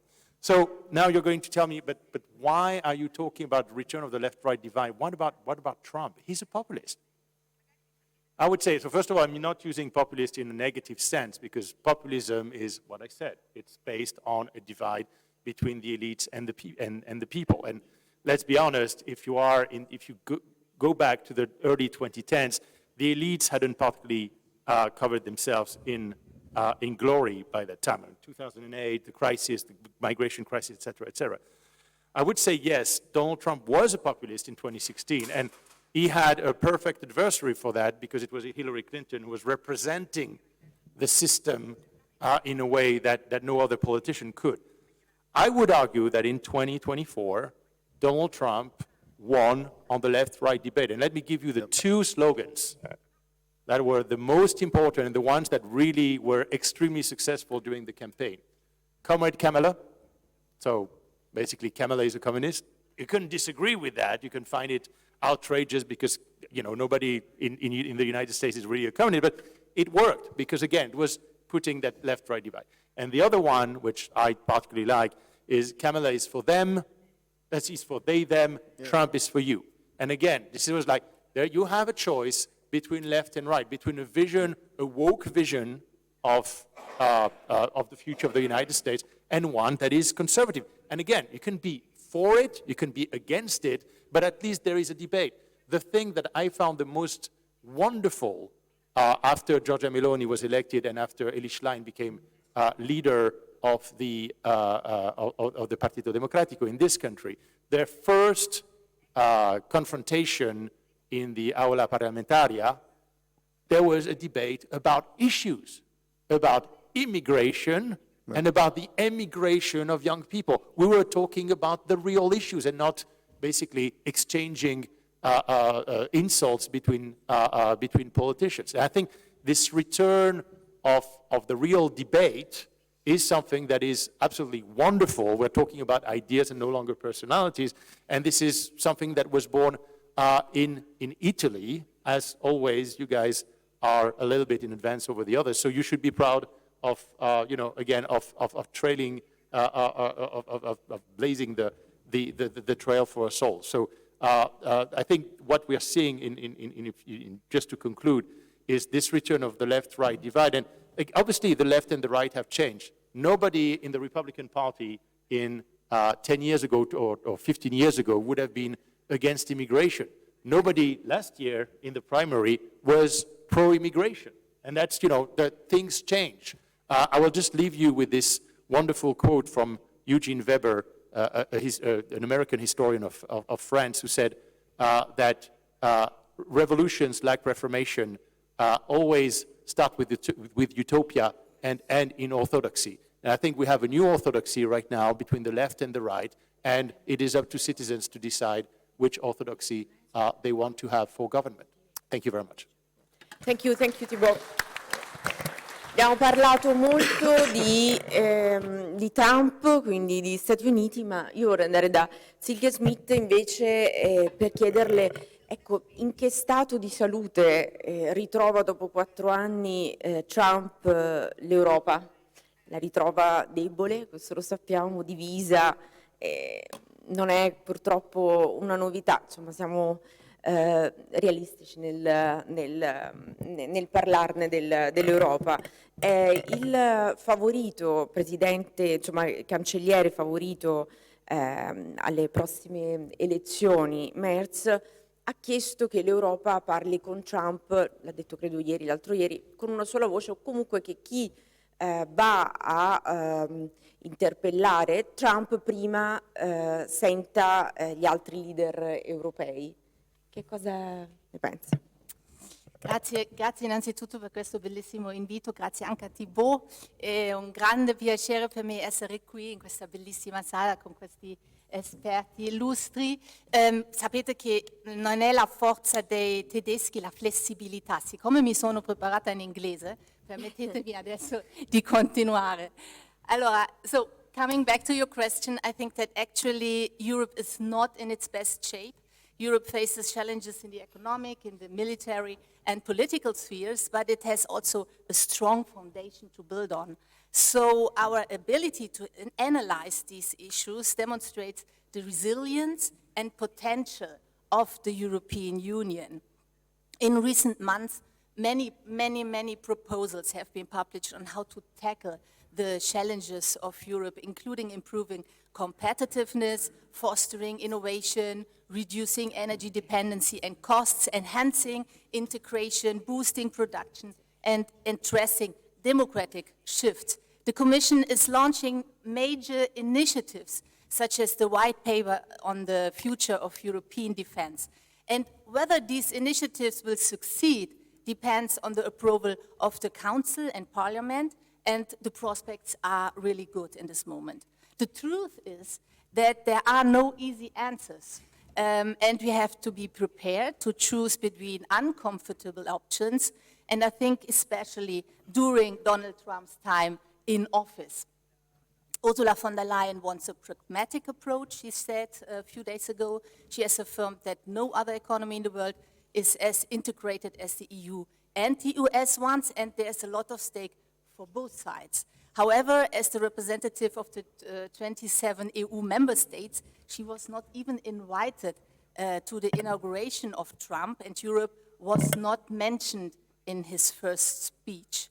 So let me, as you said, briefly say something about the political challenges in Europe. Also Thibault said, but around half a dozen countries in the EU currently have problems or no functioning governments.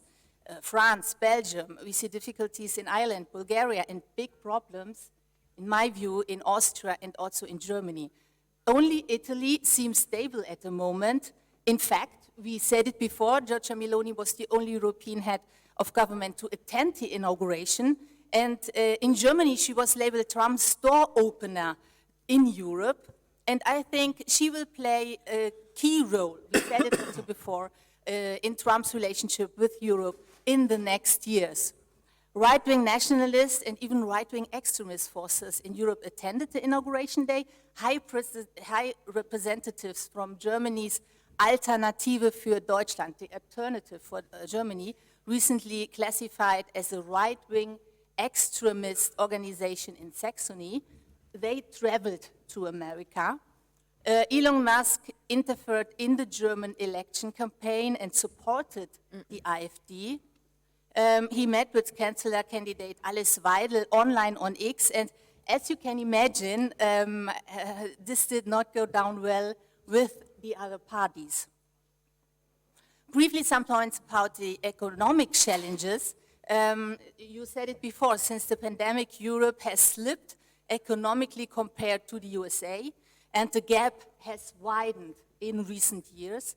Germany is the third largest economy in the world, after the United States and China, and therefore also the largest economy in Europe, but Germany is currently experiencing an economic crisis.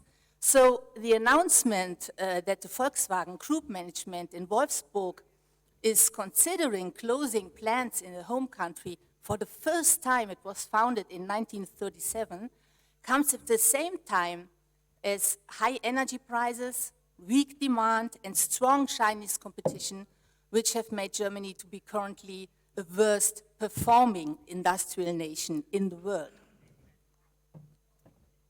So therefore, are global trade conflicts on the rise? Trump has announced high tariffs on all US imports, while China is threatening to impose tariffs on European combustion engines. Both measures could hit Germany's export industry in a hard way. So on the other hand, we have good news because European economy is growing again, but with an increase of 0.8%, it's remaining fragile compared to the more innovative, we heard it about, US economy. And trade between the EU and the United States accounts for 30% of global trade. So this makes the EU more vulnerable to tariffs and other forms of pressure, but I think there are no winners in a tariff war. So it is in Europe's, but in my opinion also in the US interest to continue to reach a joint solution. Regarding military challenges, we have just spoken about, we have already seen a retreat from multilateral institutions. Trump will continue this. The question is whether Europe will be able to fill the gap. The European as a whole, but especially Germany, have invested too little in their defense. We are not really in a position to compensate for the loss of the USA as a military partner. Regarding NATO, Trump's 5% NATO demand has shocked Germany, as it would mean over 200 billion euro per year. This is quite impossible because the federal budget of Germany is not even 500 billion euro. So Germany currently contributes just under 2%, which is not enough, and perhaps 5% is an attempt, you said it, to force us to spend perhaps 3%, but Germans normally take their partners at their word, In this case, I think Trump's request should be taken not literally, but in the long run, very, very seriously. Definitely the time has come, to come back to your question, as Chancellor Angela Merkel just said, 2017, that Europe take its destiny into its own hand. Europeans must also realize that their concerns are not shared outside their continent. This is shown by the latest survey by the European Council on Foreign Relations. A majority of respondents in BRIC states believe that another term in office for Donald Trump is good for their own national interests, perhaps even for peace in Ukraine and also in the Middle East. I believe that Europe needs to get out of its current state of consternation and get into strategic thinking. Also, as Tajani said, we need to strengthen dialogue and coordinate more closely in Europe. We must work together.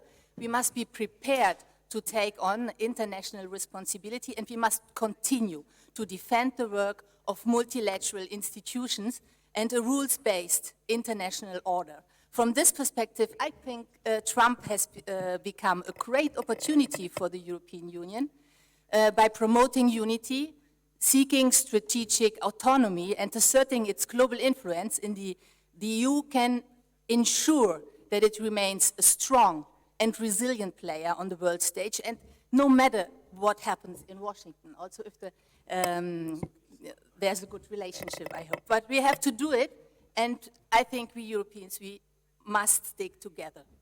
Thank you, Silke. Silke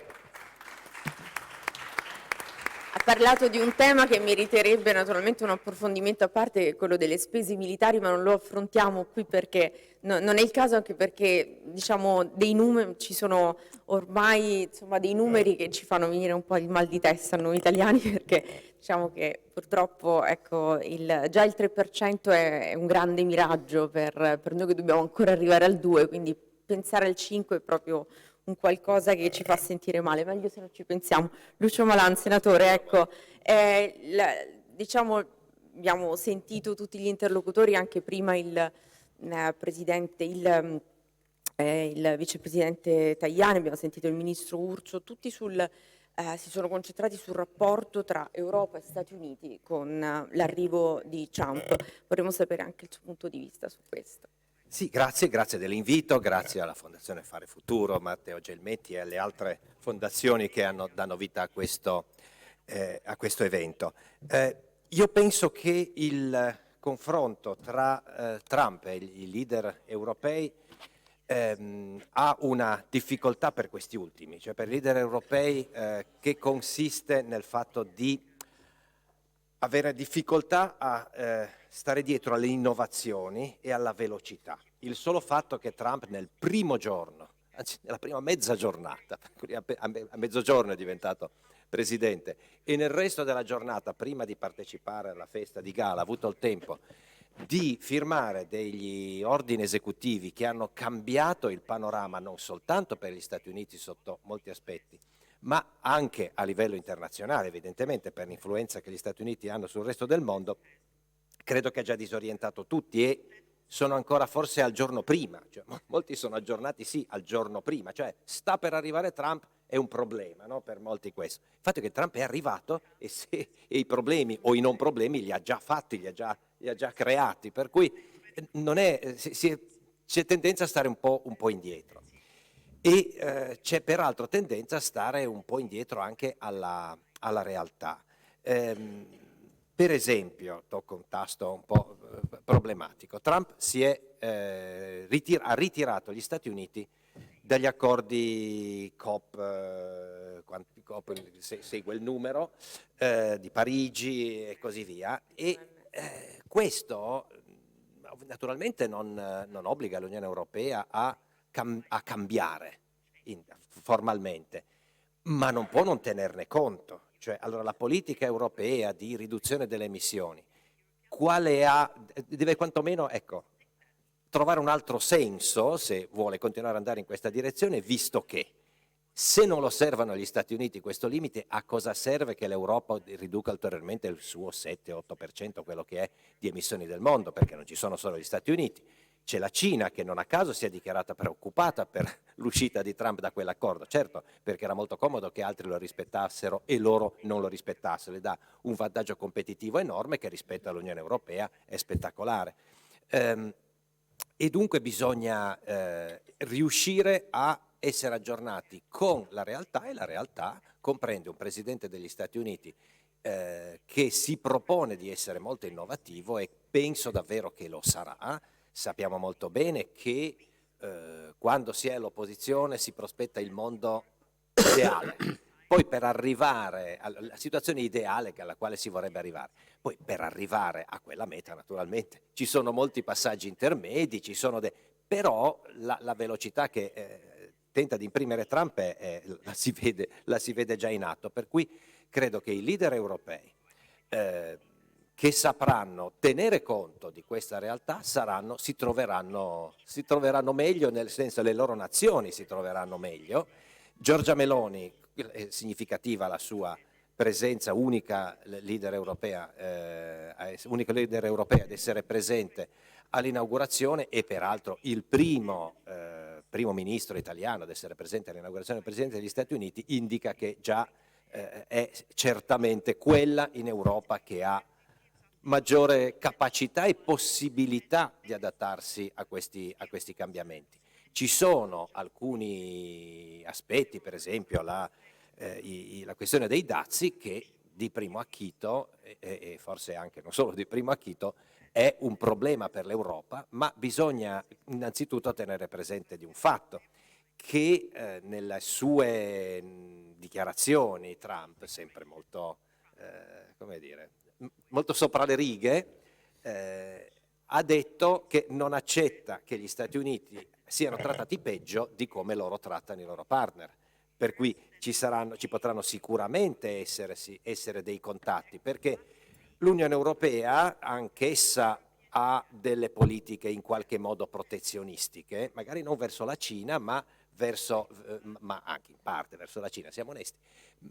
Per cui ci sono molte aziende americane che lamentano che non attraverso magari dazi e tariffe, anche attraverso dazi e tariffe, ma con altri mezzi, l'Unione Europea rende molto difficile l'accesso ai suoi mercati ad altri. Ovviamente a Trump interessa le aziende americane, e su questo credo che ci potranno essere delle interlocuzioni. Se dice bene il signor Merz che dice bisogna che l'Europa parli una sola voce, però deve parlare con una sola voce, mi permetto di dire, intelligente e realistica, perché se la sola voce è quella di far finta di niente, di andare avanti per la propria strada, di continuare con questa politica per fare un solo nome sull'automotive, alla quale il ministro Urso si è fortemente opposto e ha già qualche risultato è stato ottenuto, ma resta questa scadenza del 2035 che fa danni enormi all'automotive europeo, basta vedere i 30.000 licenziamenti di Volkswagen. Chiaro che se questa sola voce è quella, difficilmente sarà molto efficace, per cui credo che bisogna raggiungere un'intesa per essere più forti, ma bisogna che questa intesa sia su una posizione che convenga all'Europa e che sia attinente alla realtà. Grazie senatore.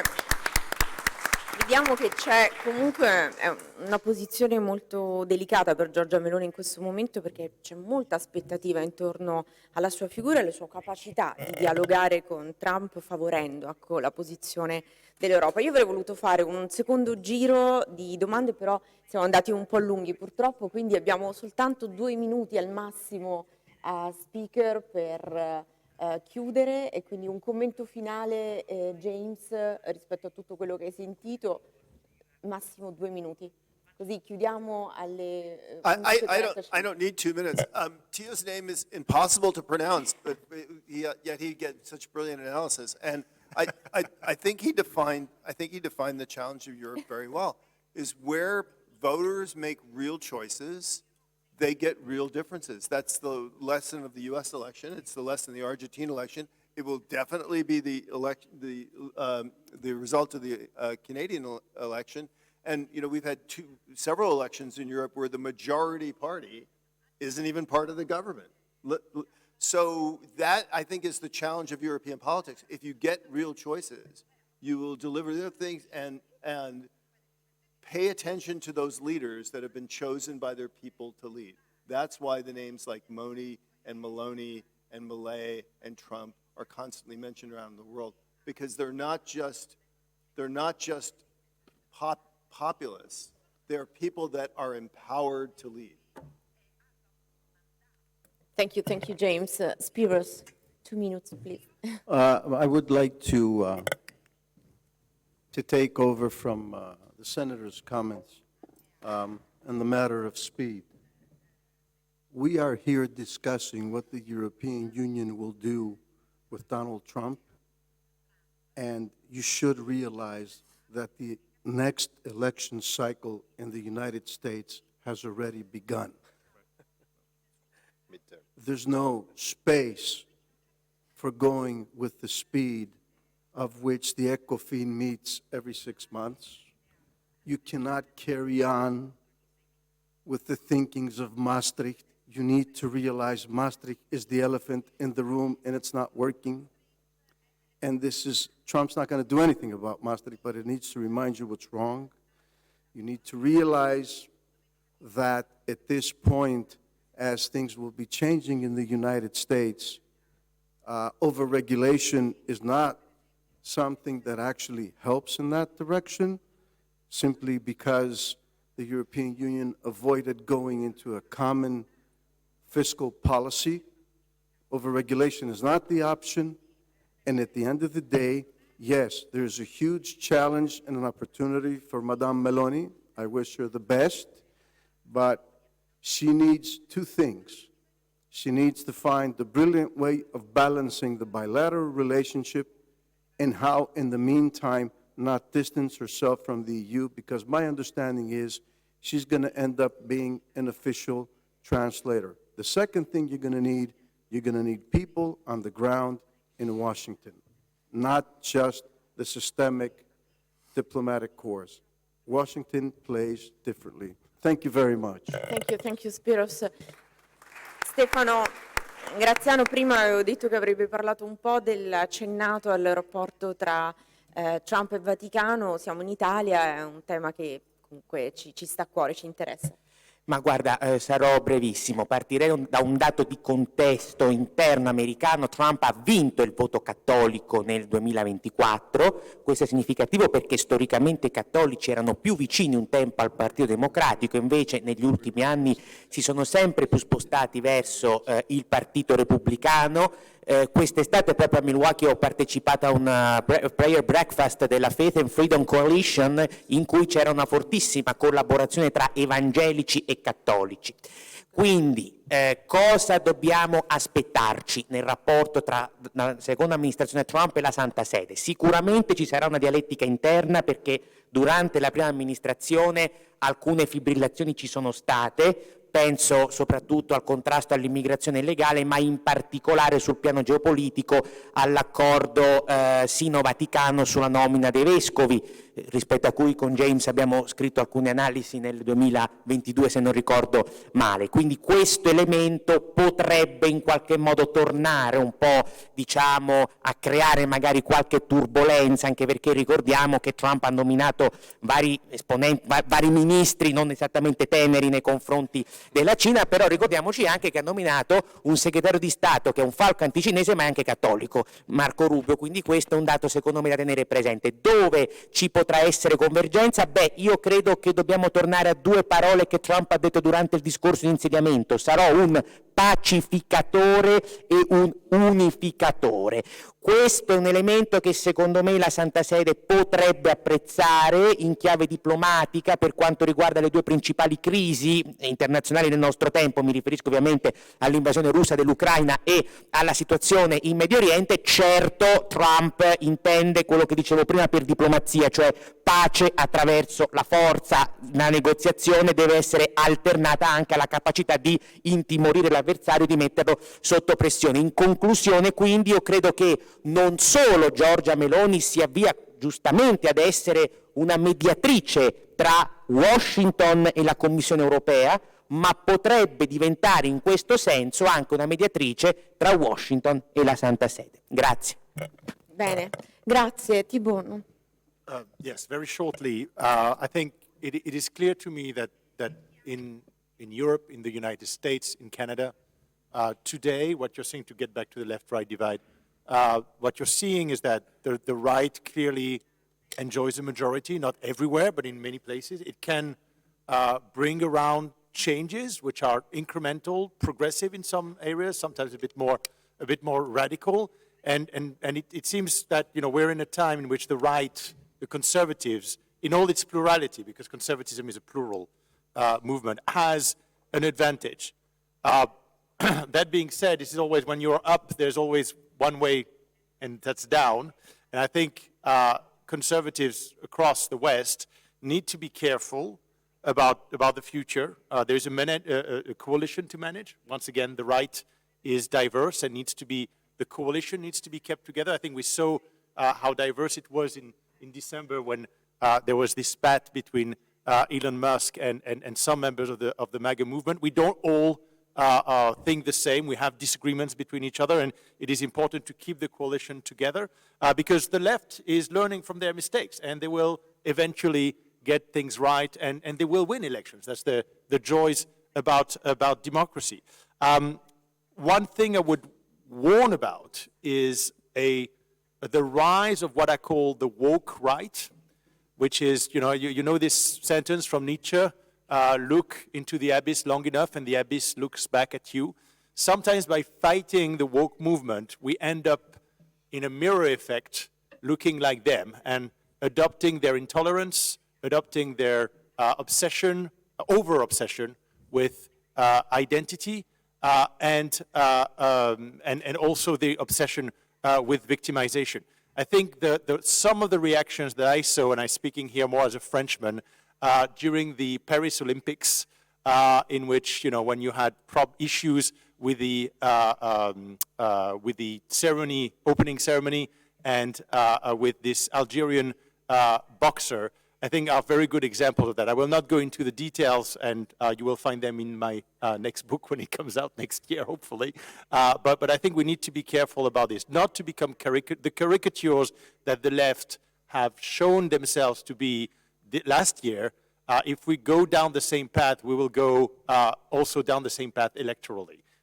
Americans, Europeans do not like extremists, and they always go for the party that looks the most common sense and the less extreme. Let us not make this mistake in the coming years, and we'll be able to roll a conservative agenda politically in the years to come. Thank you. Grazie Thibaut. Silke. Sì, magari due parole only about German elections, because it was for many Germans, it was uncertain when the government collapsed during the day Donald Trump was elected, because for us Germans it was hard to imagine that we have no leadership in this historical moment. Then I spoke with Klaus Welle, perhaps you know him, who shares the Martens Center, and he said, listen, we are not without leadership since the governing coalition has collapsed.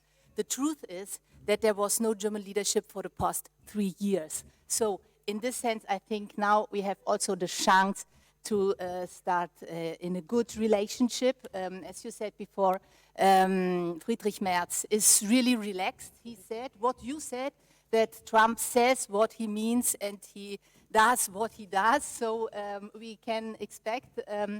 But I think there is no doubt that the German-American relationship is very important for the Germans, I hope also for the Americans.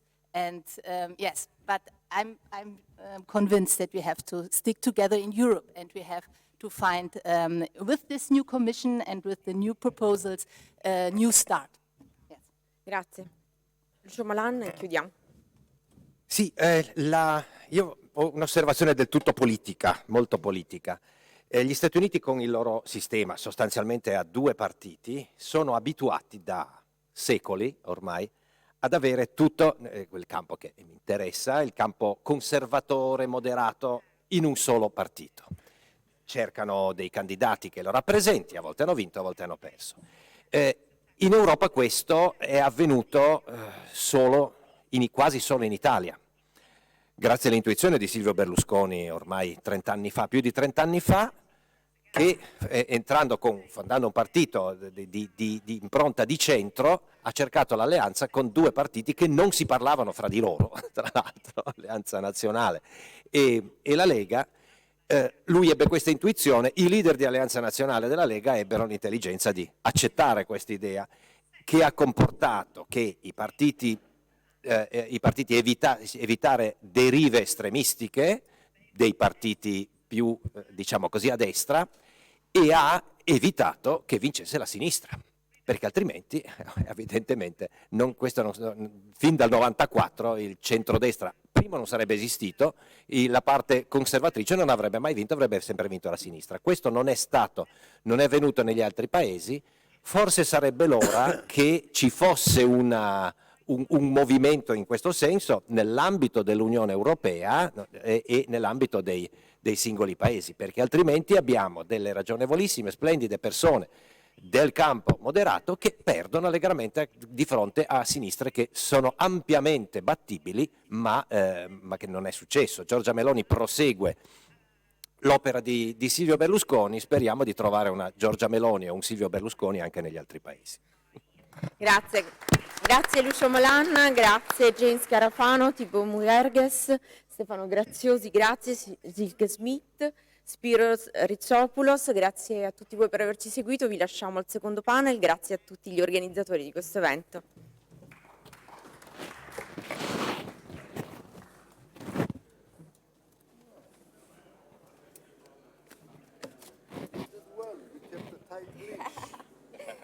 Sì, perché eravamo in ritardo. We have strong women in Italy. I could sense that. Prossima settimana ho gli executive order di Trump un mese di febbraio che molto caldo. Facciamo una foto. Yes, picture. Silke.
Per cortesia, se torniamo ognuno al suo posto e siamo...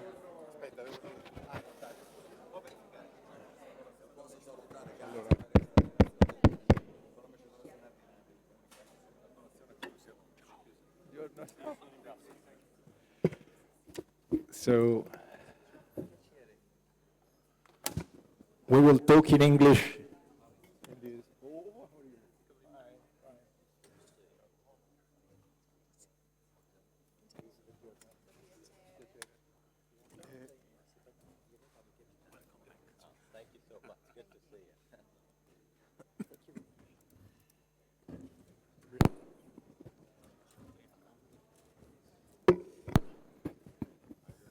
Dicevo, useremo l'inglese. Buongiorno a tutti per questa sezione dell'incontro. Ah, c'est à moi. Merci. Innanzitutto Grazie. grazie al senatore Matteo Gelmetti, grazie a Fare Futuro e agli organizzatori. So, good morning to all of you. We have here important speakers, and in a moment in which every day we receive several news, and the foreign politics is a land of change. It's important to reason about where are we going if we can understand it. And we have here Mr. Ambassador Giulio Terzi di Sant'Agata, Senator, and former Foreign Affairs Ministers in Italy.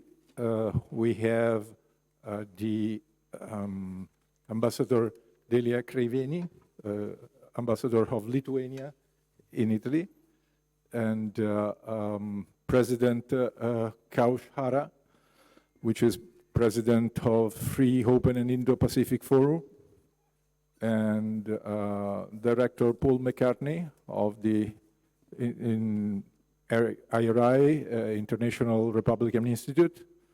We have here Ambassador France Martin Brown, and welcome to both ambassadors, and President Fabrizio Luccioli of the Comitato Atlantico Italiano. And we are, and Kaushara, President of the Free and Open Indo-Pacific Forum, we told before.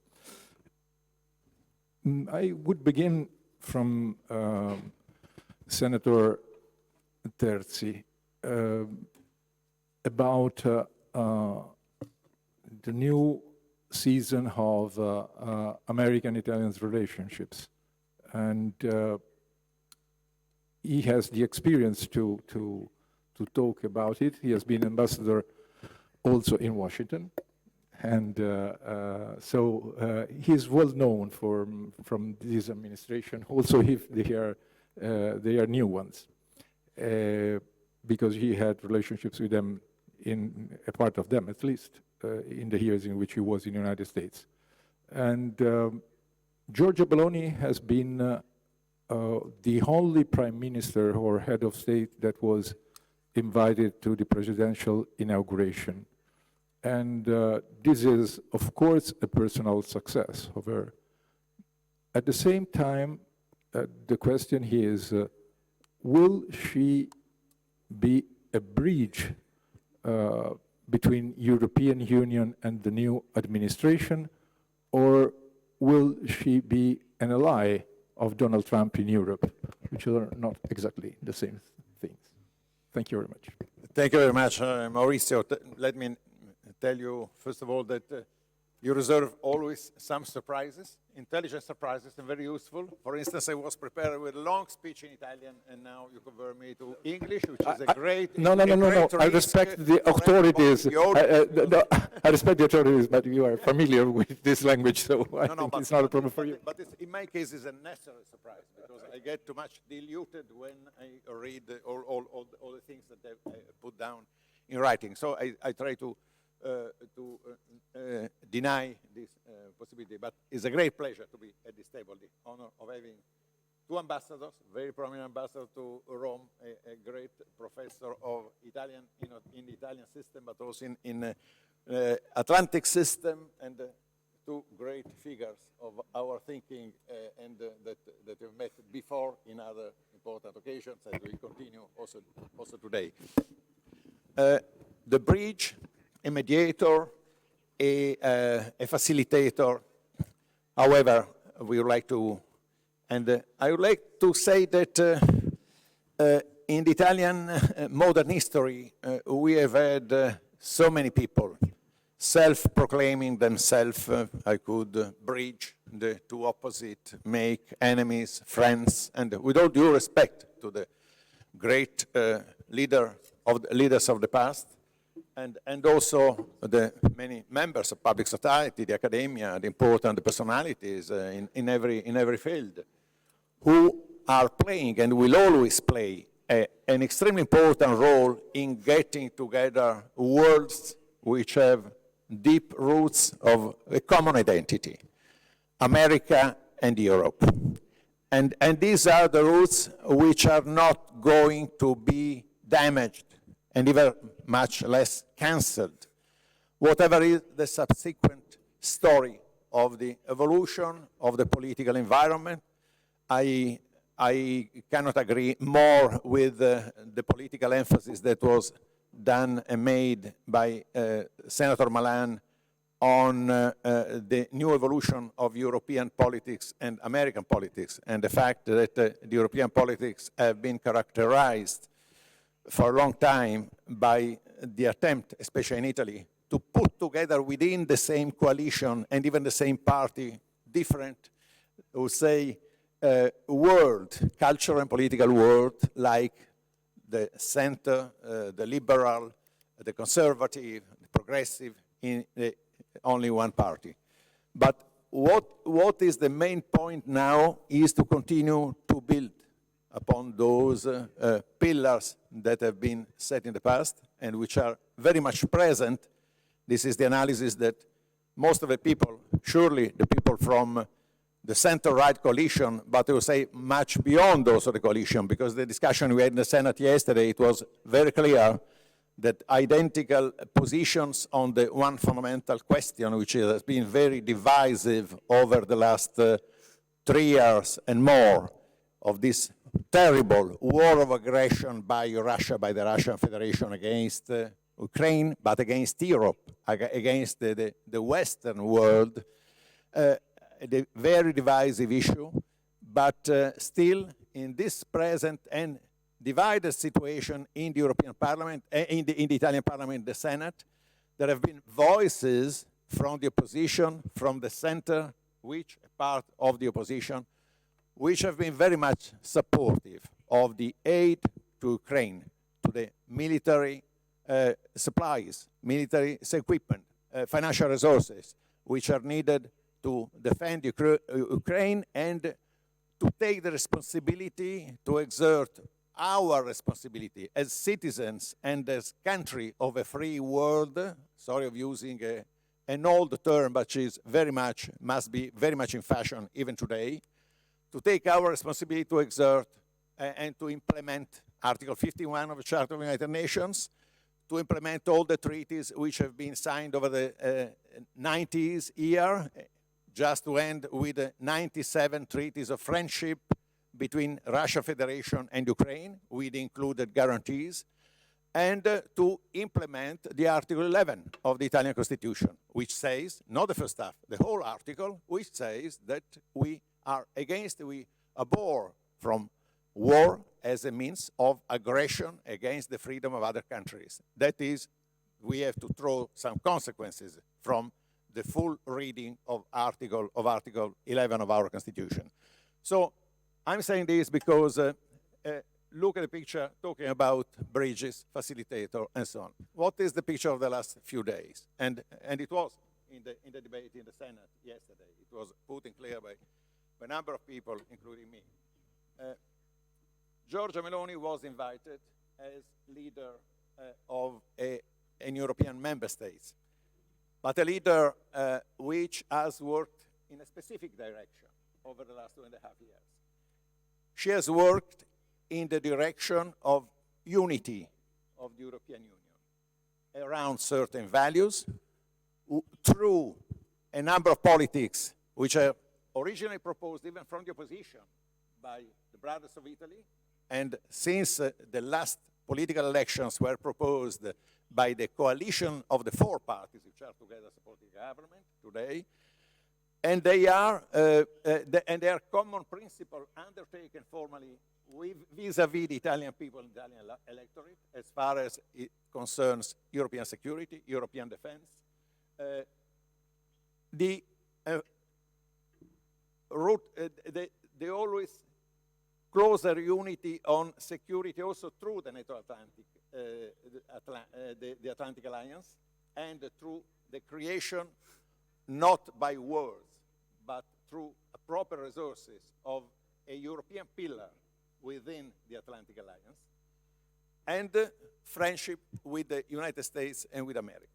And with all this, this is going, has been the essential point of the coherence and determination of this government and of President Meloni herself, in particular as leader of the government, leader of the party. So when you're looking how is it that she was invited?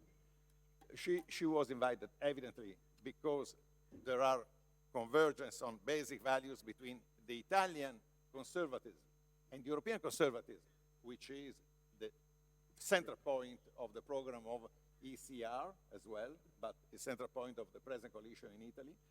But it's the center point in the Republican view, and that was so successful in the Republican. Every one of us during the presidential campaign was not even surprised, but somehow it was also discovered for many people to listen from Spanish-speaking Americans or Americans of African origin and so on, consideration about the woke culture. And the question people are fed up deeply in America as they are in Europe about the fact that the family does not exist anymore as a term of reference of the society. It's not a commitment that a man and a woman can take in building, that the emphasis on demographic issues, which is having children, which are only the real hope for the future in those terms. So these are some fundamental values of conservatism in Europe and across Europe, and especially in Italy and also in America. So there is evidently, and these exchanges and experience of a common dialogue at a political level between Brothers of Italy, but also the other parties of the coalition, has been going on for years with the American counterpart, which were always more clearly supporting President Trump. So is she a mediator? No. Probably yes, but she is much more, in my opinion. She represents the conviction that the Italian government, but much larger majority of Italians than only the coalition, which is already large, the coalition supporting government, is a quest for unity within Europe, and beyond Europe is a quest and a research for unity. Quest, the definition of quest is the research of a treasure, of a diamond. This quest is the quest of unity within the Atlantic Alliance and the quest of unity between Europe and America, Europeans and the Americans. Thank you. The description is of a political partner. She is a political partner of Mr. Trump. So we are talking not just as a chief of government, but with a political connection with him that also is very, I think Europe will pay a lot of attention about it. The parties have been connected from yes, the past. Yes. Now she has an institutional role. So, yeah. But the sense that she was invited because there is a history behind this, and there is a recognition of the role she plays in Europe and she plays worldwide. The personal engagement in foreign policy at the highest level. Yeah. Thank you very much, Mr. Ambassador. Ambassador Briand, and as we know, Donald Trump is certainly not a fan of European Union. He supported Brexit. He can be an interlocutor not very easy for European Union And I know that an ambassador have to respect some rules and some practices, but as frankly as you can, I would ask you, what do you forecast for the French-American relationships, and which will be the easiest dossiers and the easier dossier, and the other, the more difficult one, maybe beginning from the tariff, if, as it looks possible and probable, Mr. Trump will raise the tariffs on European products. Thank you, Maurizio, e buongiorno a tutti. It's true that my colleague from Lithuania and I must survive this panel, so there's an amount of caution. Obviously, no, of course, those are very relevant questions. Well, we can speculate endlessly about Trump's intentions and also comment with great trepidation, his many statements, but I'm not so sure it's useful. Of course, what will matter is what he will actually do. I would say, obviously, there's a certain amount of unpredictability. However, and well, I would say especially in the way the new president, which is also a former president, will react to crisis, because we are talking about the main issues like trade and defense and so on, but also there is a very important question about how we will face together the potential storms which are coming towards us. Having said that, I think there are two things which seem to me pretty sure. The first one is this time around they are prepared. I mean, both the president and his team, they are coming to office prepared. And second, he said it, it will be America first. It is America first, and it will be America first. So we have to factor this in. Having said that, first, we've already worked with him, and President Macron himself has worked with him since. So President Macron has already worked with him in the past, and will work with him now. So we know him. That's an important factor. The second factor, which is obvious, but it's better to remind it, is that the US are our allies, and they will remain our allies. And in the defense field, for example, we are operating with the US Armed Forces everywhere, and that's a reality. The third thing is, well, we know that there are a number of issues which are going to be bones of contention and maybe opportunities as well. We have the issue of tariffs with a direct impact if the Trump administration decides to slap tariffs on us Europeans, but also with an indirect impact because if there's a trade war between the US and China, of course, Chinese products will look for a market, and these markets might very well be Europe. The second one is about defense, and on this, I must say, he's right. We need to spend way much more on defense than we are doing. We are doubling our defense budget by 2030, but we know we are not doing enough. We know it. It's not a surprise. So, third issue, Ukraine, which is critical, because the way we'll reach an agreement will be reached or not between Ukraine and Russia, and I have doubts as far as Russia is concerned whether they really want an agreement, but we'll see. But the conditions of an agreement, of course, will be key for the interests of Ukraine, but for European security as well. So on this, this is going to be obviously for France, but for all our European partners, a key thing.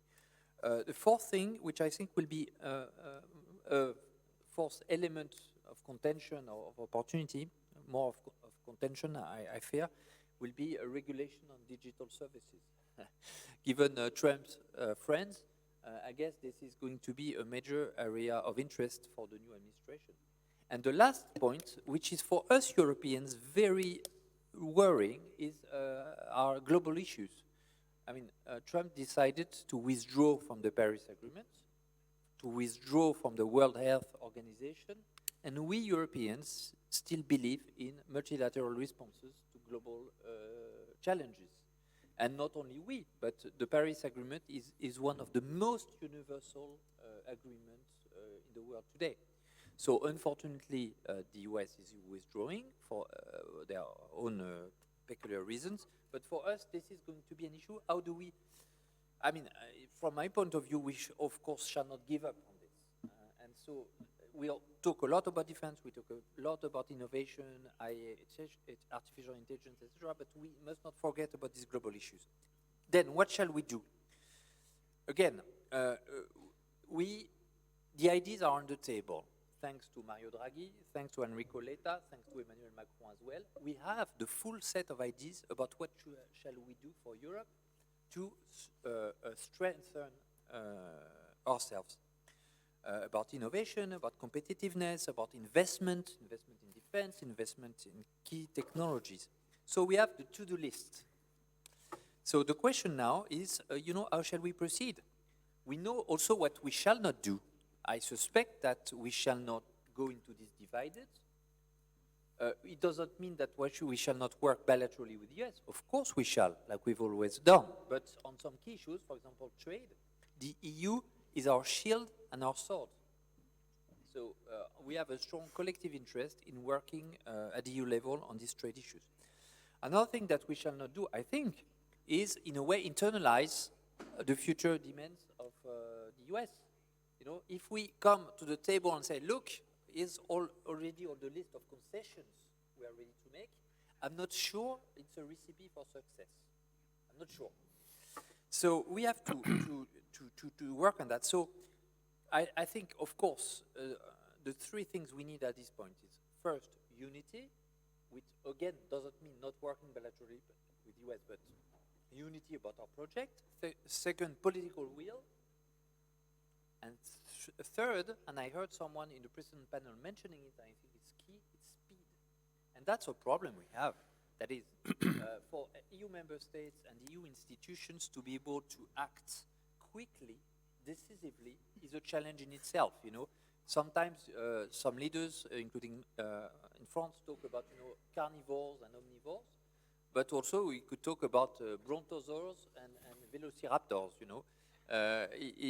So there's really a question mark about this, or about our ability, having all these to-do lists before us, whether we'll be able to act fast or not. Thank you very much. You have been very, very clear.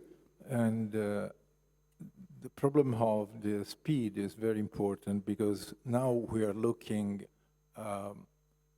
Trump as a matter of politics, right, center, left, and so on.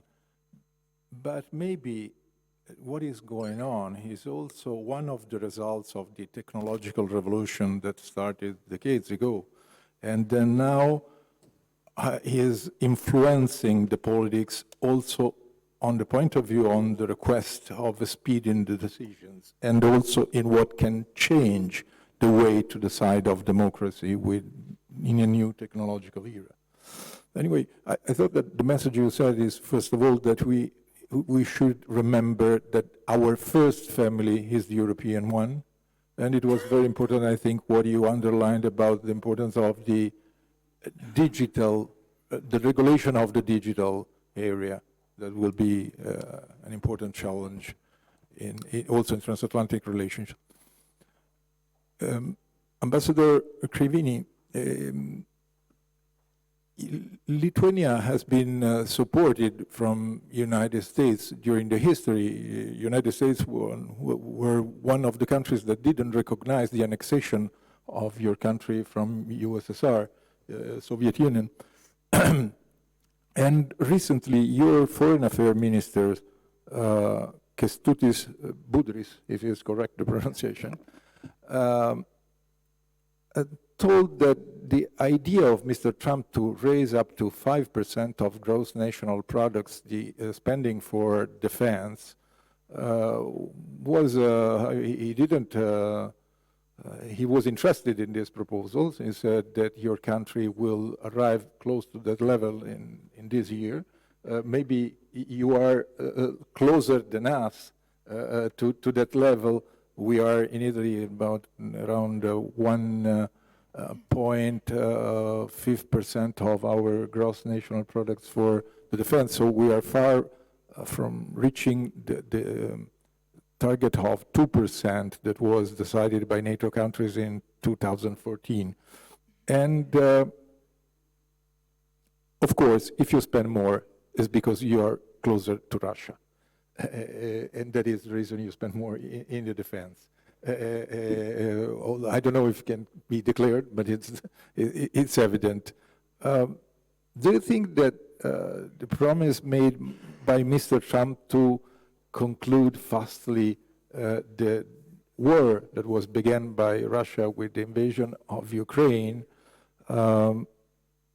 could bring to compromises problematic for not just for Ukraine but for European security?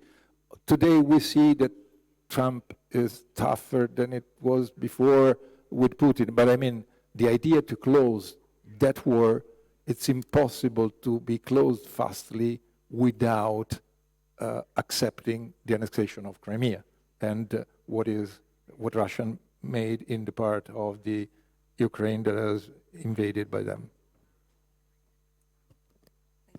Thank you. Hello to everyone, and first of all, I would like to thank organizers for the opportunity to participate in this important and very engaging discussion. So since January 20, it seems that we can say that we have entered a kind of resilience test period for our relationship with the United States. And thank you for the question, but I would like probably to present a bit more view how we see the situation from Vilnius perspective.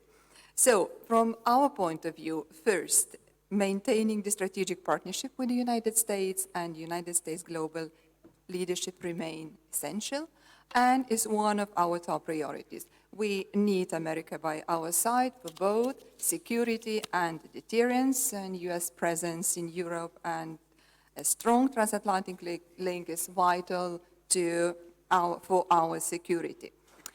In our view, the key components for maintaining and strengthening a robust transatlantic partnership are the following. First, defense and security, including support for Ukraine. Second, energy security, including diversification of supply and hybrid threats to our critical infrastructure. And third, I would mention China, our common approach to China, including economic and technological security. Across the Atlantic, so we have both common and distinct interests. We face various challenges and we might evaluate some things differently. But when it comes to these key components that I mentioned, defense, security, energy, China, we have no alternative but to work closely with the United States. Now a bit first on defense and security. A key point to our understanding is maintaining US commitments in Europe, which serves as the best deterrence. Although costly, it is still less expensive than war. However, we in Europe, we Europeans, we must do our homework. US security warranties are irreplaceable, but no longer free of charge. So what we should do, we should focus on fair border sharing, by increasing European defense spending and capabilities, ensuring flexibility in military procurements, improving EU-NATO coordination, and of course, avoiding duplicative efforts with the alliance. The era, as my minister mentioned during his last intervention, the era of passive sit-and-wait strategies is over. We have no choice but to increase defense expenditure, and Lithuania is a good example in this respect.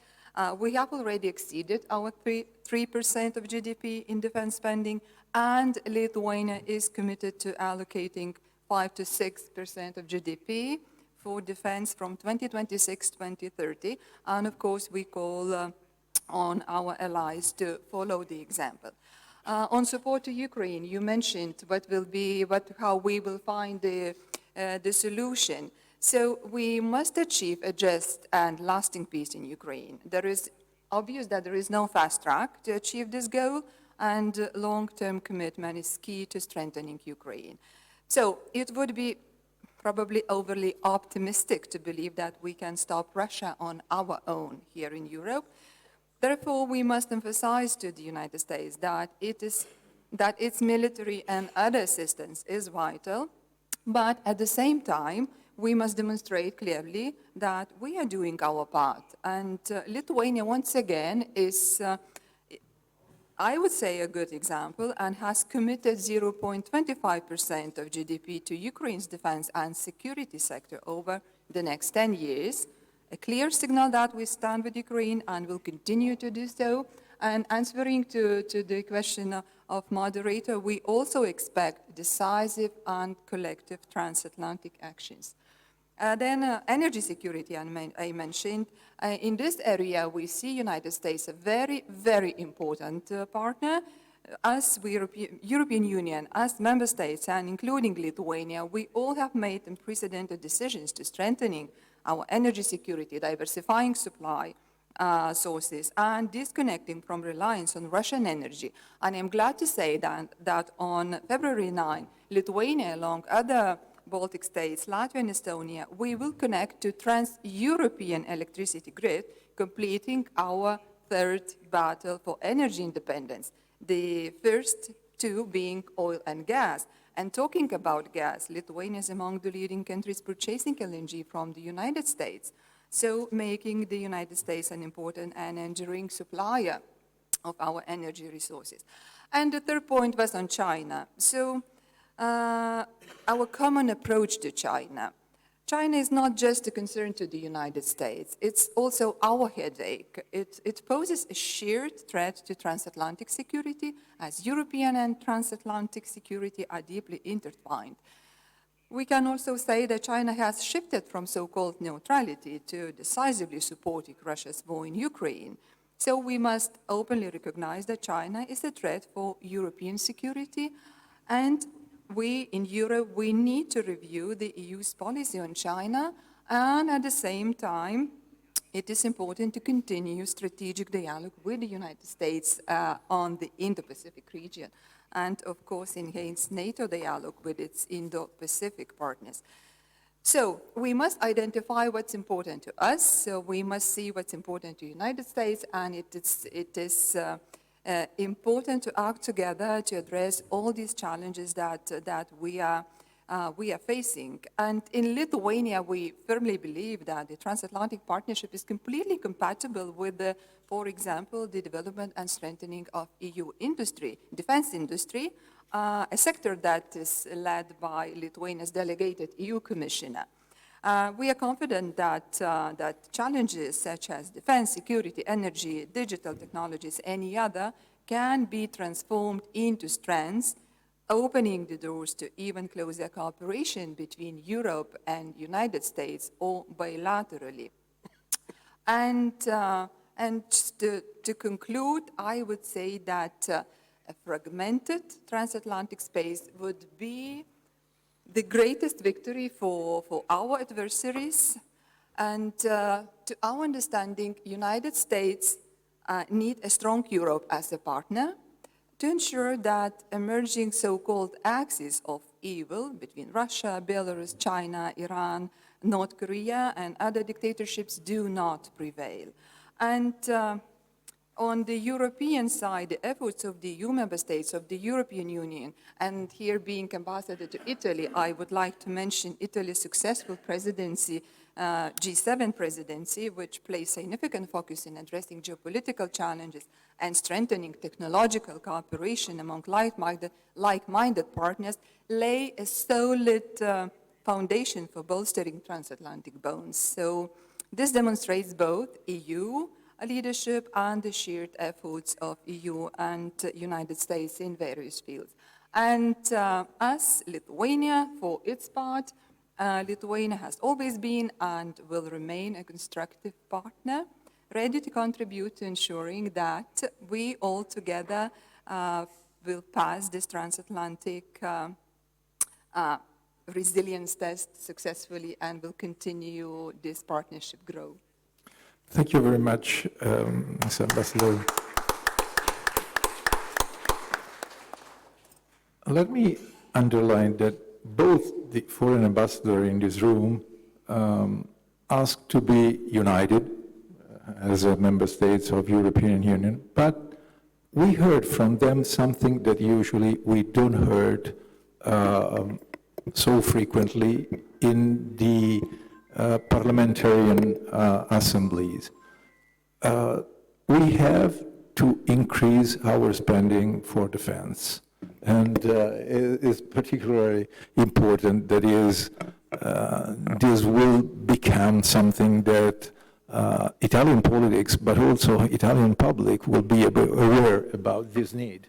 And I think that is something that can be in this room very, understood easily, but maybe in other rooms less than it's now. President Paul McCarthy of the International Republican Institute is the director for Europe, but before he worked in Middle East, in particular in Jordan, Iraq, Syria, Lebanon. So I would ask you, what do you see at the horizon for the European Union-United States relationships, but also about, if you can focus about it, on the foreign policies. It's true that European Union has not a foreign policy. It has sometimes a common approach about something, but anyway, about Ukraine it had it, in the support to Ukraine against the Russian invasion, and maybe it's more confused on Middle East.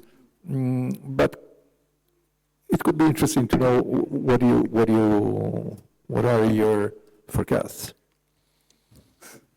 Thank you very much for that. I just wanted to pick up, I will answer your question, but I wanted to pick up about the very important discussion about the political sorting that's gone on both in the United States and in Europe, if I could put it that way, that there's a greater clarity between the left and the right on both sides of the Atlantic, because there's now a clear choice for voters on both sides of the Atlantic. And I think that's a good thing. But I want to emphasize one other thing, which is that in addition to this greater clarity on positions, say, between Democrat and Republican in the United States, Trump has achieved a realignment in politics, which is probably the most significant realignment in America's post-war history. And to be specific, what I mean is that the Republican Party was once known as the party of big business, the country club political party, if you will.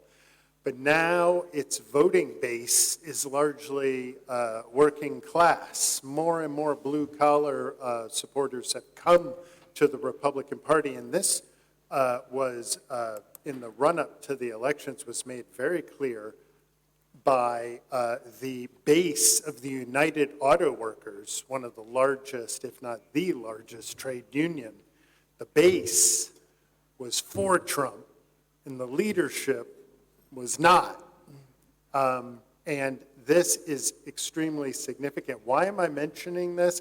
Because it's not all sweetness and light. Although I support President Trump, I voted for him, feel very strongly about many of his planks. Moving forward, MAGA, if you will, has to be able to hold this coalition together by making life better for the American people, but also for these voting blocs. And I'd also include the breakthrough that Trump achieved in the Latino community in the United States and in the African American community. If you look voting analysis-wise, Trump was able to bring together in his coalition a number of ethnic and religious minorities like we've never seen before. For the success of Trump and the new Republican Party that I'm describing right now, Trump is going to have to make things better for this community and indeed for all American voters. And that is what his priority is going to be, is every step of the way, America first. I mean, that's the essence of America first, but it's not an exclusive definition of America or for only white people. Jim Carafano points out that the only voting bloc that Kamala Harris excelled in was white, wealthy people. Think about that.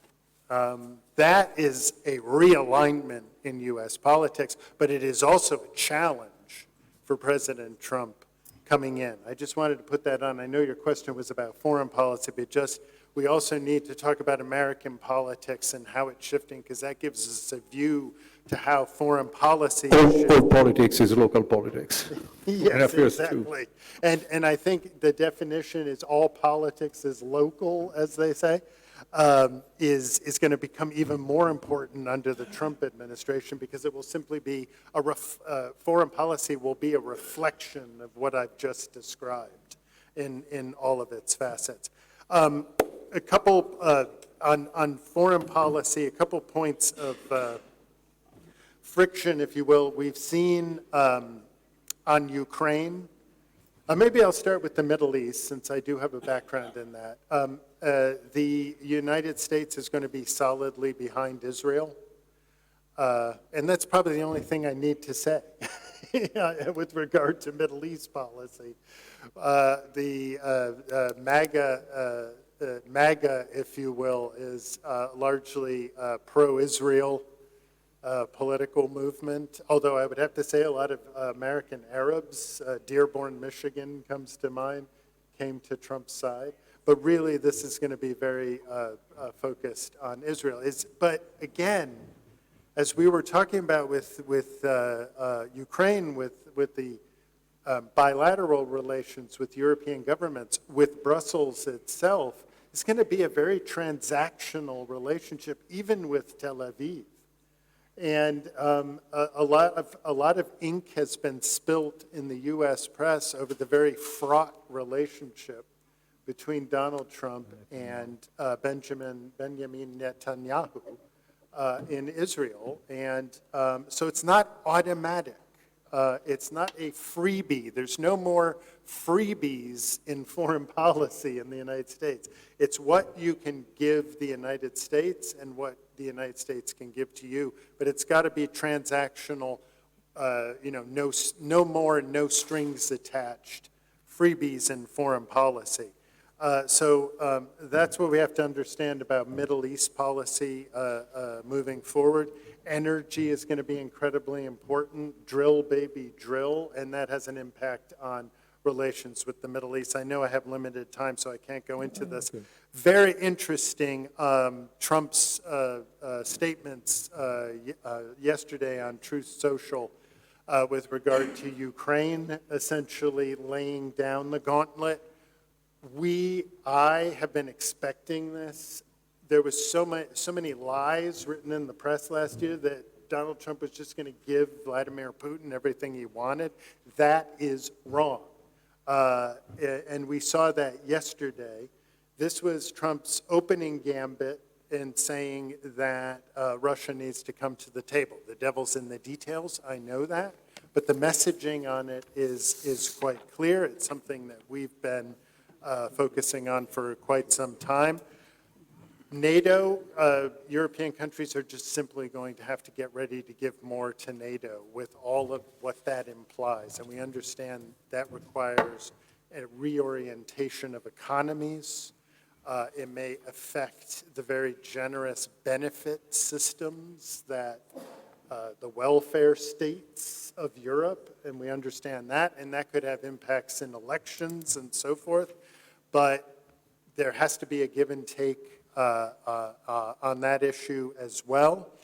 Trade is going to be a very, very difficult issue that's coming. It's interesting that Trump has kept his powder dry on the trade question so far. Canada and Mexico are going to be the first targets.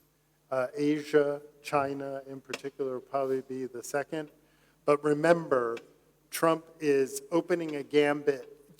What I hate is, I was just reading the Financial Times, is that the Europeans keep wiping their brows. Oh, it's not going to be so bad. It's not going to be so bad. It's going to get bad.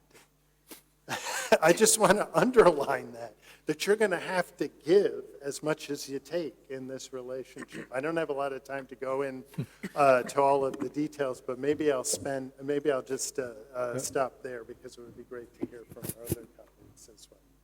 Thank you very much. It's very interesting what you told about the transactional approach. And I ask the courtesy of President Kausera to give the floor to President Luccioli of the Comitato Atlantico Italiano, because to examine something also that you told about Russia. You told that Donald Trump will not be soft with Putin. And one of the reasons that worried the NATO and some NATO partners in the last years were some statements that President Trump made about NATO and about the defense expenditure. And his theory was, we will not help member states if they don't pay enough for the common defense. And in this case, this was seen as an attack to the Article 5 of the Washington Treaty, which is the base of the NATO and of the Atlantic Alliance, and of his deterrence, the deterrence that Russia or someone else can know that if they attack one of the now 32 member states, they have the right to ask the response, a common response of all the others. President Luccioli, what do you see on this point of view? Which can be the impact of the President Trump's approach on the NATO affairs? Thank you, thank you, Maurizio.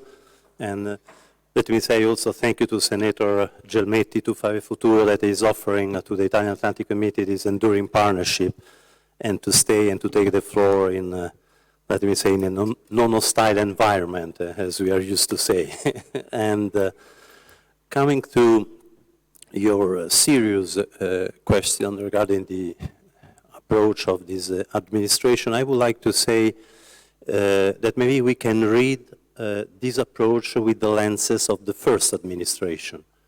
And if I recall 2016, 2017, when Trump arrived and was also delivering these sentences, just 5 members of NATO were reaching at that time the 2% of the GDP in terms of defense expenses.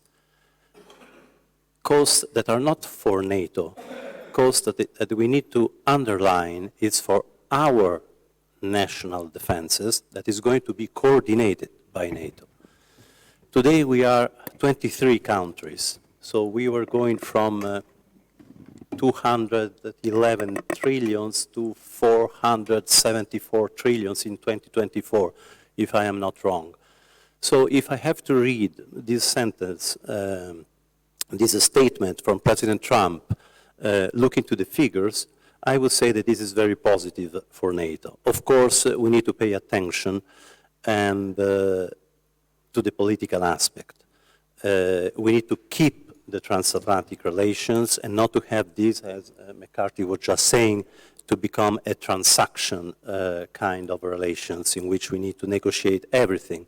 But if we look today again at the gap existing between the two sides of the Atlantic in terms of expenses, again, today the 65% of the cost of the NATO expenses are on the burden of the United States, while the 35 are on the burden of the European allies and Canada.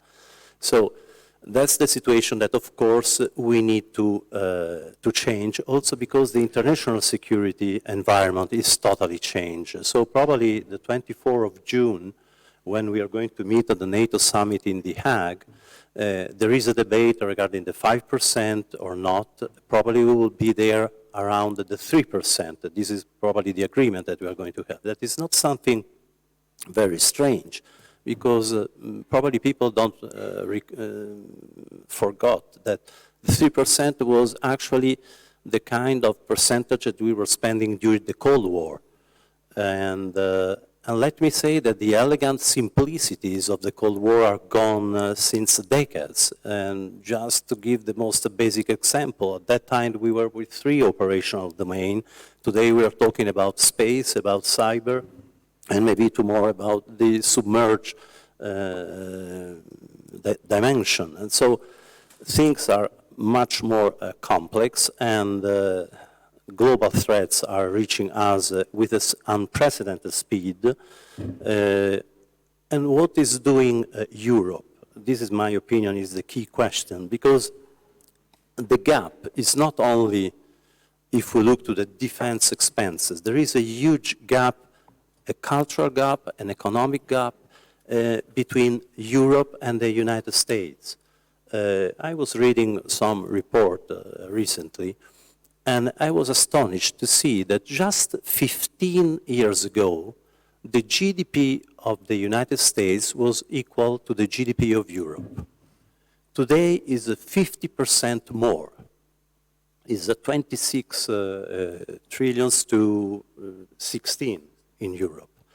So what's happened in the last 15 years? It happens that in Europe we are still looking to the past, preserving, making rules, while on the other side of the Atlantic they are creating, they are innovating. And if we look to the orders made by Trump just a few hours ago, they are placing hundreds of millions US dollar on artificial intelligence, on space. And here we are still debating on ethical issues regarding the artificial intelligence. This is important, but we need to innovate also and to go on that. Just 9 of the 10 big companies with 1 billion of value, 9 of the 10 world companies are, all of them are based in the US, created in the US. Europe is totally absent for that. So, in my opinion, it's there that we have to start thinking that probably Trump could be the booster for this kind of innovation. We need to be united, and we need to use NATO much more politically as it was made in the past. And this is not an idea of Fabrizio Luciolli, but it's something that we can find stated in the 1956 report of the Committee of the Three Wise Men that was chaired by Gaetano Martino, that was saying that NATO has to use much more the political dimension, the member countries of NATO has to use much more the organization, and that NATO will never disappear because an attack of enemies, because an attack, a conventional attack or something like that, but by the lethargy of its members, by small divisions among the members for national interest, and things like that. And we need to avoid this in the future in order not to remain irrelevant as we are today, and maybe in the negotiation with Ukraine and with China and so on. Thank you very much, President Luciolli. To avoid the lethargy and to consider the importance of the increase of the GDP, maybe we have also to pay more attention to spend money to facilitate the students to study algorithms and new technologies, and maybe less to encourage the tables of the bars on the streets and just to think that the tourism can solve all of our problems for the economy. And President Karasheva of the Indo-Pacific Forum, President McCarthy told we have to give something more in this European transatlantic relation, we as Europeans. Indo-Pacific is the focus of the attention of the American foreign policy, except that for the wars in Ukraine and Middle East, since a long time, not a quarter of an hour, and not just with Trump administration. But of course, it's sure that Trump will have among the most important dossiers on the table the relationships with China, the commerce and the increase of the influence of China in the seas of the eastern part of the world. What does it mean this for us? How should we Europeans update ourselves to this challenge? Italy sends ships of his navy in that part of the world, but it's something that is the perception of the importance of the defeat with the challenge with China is in particular for specialists, not for the large public.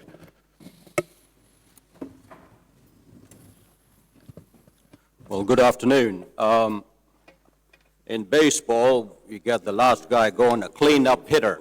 So I am the clean-up hitter right now. We're over the time limit of 12:50, and he's asked me, what do you think about Indo-Pacific? That's what you ask in the first of it, not in the end of the discussion when people are leaving. So I'll give you my two thoughts on what the discussion has been thus far. Jim Carafano has said what needed to be said, I think, very well and eloquently. I really appreciate what Thibault said. I think that's a new way, an interesting way to look at it. But let me share my thoughts building upon these things, which may be more useful than talking about Indo-Pacific. You know, you have the question was there. I'm glad you did. Yeah. President van der Leyen said, I think, yesterday in Davos that United States has changed, and the EU and Europe needs to change as well. That's the crux of the matter. I think when I come to Europe a lot, and you see this in the commentary even today, we often take from the European side the view of the transatlantic relationship that I find somewhat static and rigid. It is fixed in the last 20, 30 years. And there may be views to look at it that perhaps there is some things that would oblige from the other end that has or has not worked. I think perhaps a longer view through the history of the United States, if you looked at it 200, 300 years, you'll find a lot more continuity in where we are at rather than an aberration and somehow a stoppage and, oh my God, the world has come to an end. That's a better way to look at it when we come into a more sort of a realistic and what Jim talked about earlier, a more adult conversation. And to that end, I think President Trump has brought in a breath of fresh air in a rather stale transatlantic relationship, a transatlantic relationship that was complacent and was complacent from politeness from our side. We were the large contributor to the complacency of the transatlantic relationship because we were polite and gave a lot of passes to our European friends. That is what President Trump changes. And in that case, it should be a very welcome thing. You can look in a very optimistic way that those relationships get a new breath of fresh air. One of the important things in that is to go back to the most fundamental issues that are to the two relationships, which is the economic and the security partnership. Those are the most fundamental and real issues. And I think to that end, I would say that President Trump's victory offers as many opportunities as challenges to strengthen those two fundamental issues within U.S.-Europe relationship. It also brings together that there are no sacred cows. Paris, WHO, International Criminal Court, these are not sacred cows anymore because the focus would be on the more fundamental relationship, and I think a very important part would be to ask the question why we are where we are at. We take for granted, one of the problems when you have an American side convince folks why transatlantic alliance is so important is to answer the question why. Why? And I think to that end, it's really important to look at it at what the answers would be to some degree to that end. We got 5 people asking there to sort of come down because we started off after 12:50 here. Few things I would leave for people to understand and we look at it in the opportunistic side. I think, again, Jim mentioned about Andy Petzner going to EU.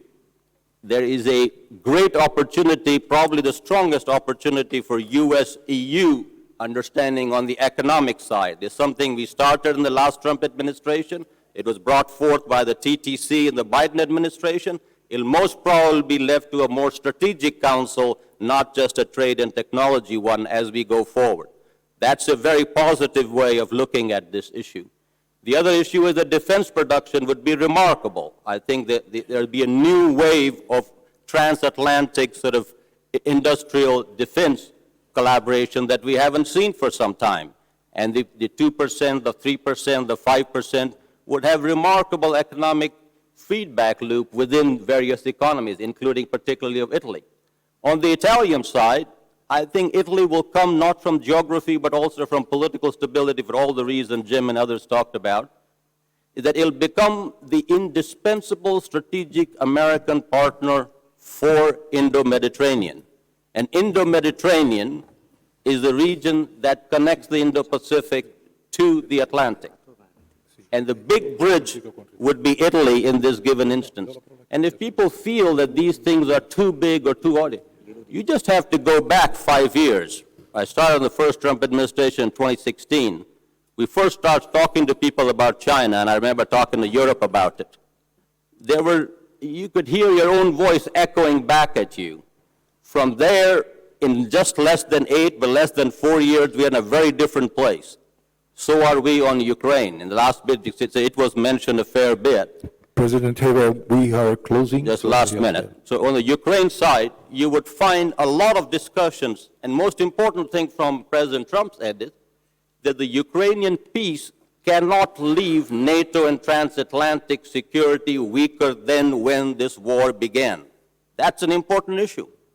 That the Black Sea, which is the connection to Caucasus and Central Asia, Jim talked about the middle corridor, that cannot end up being a Russian lake.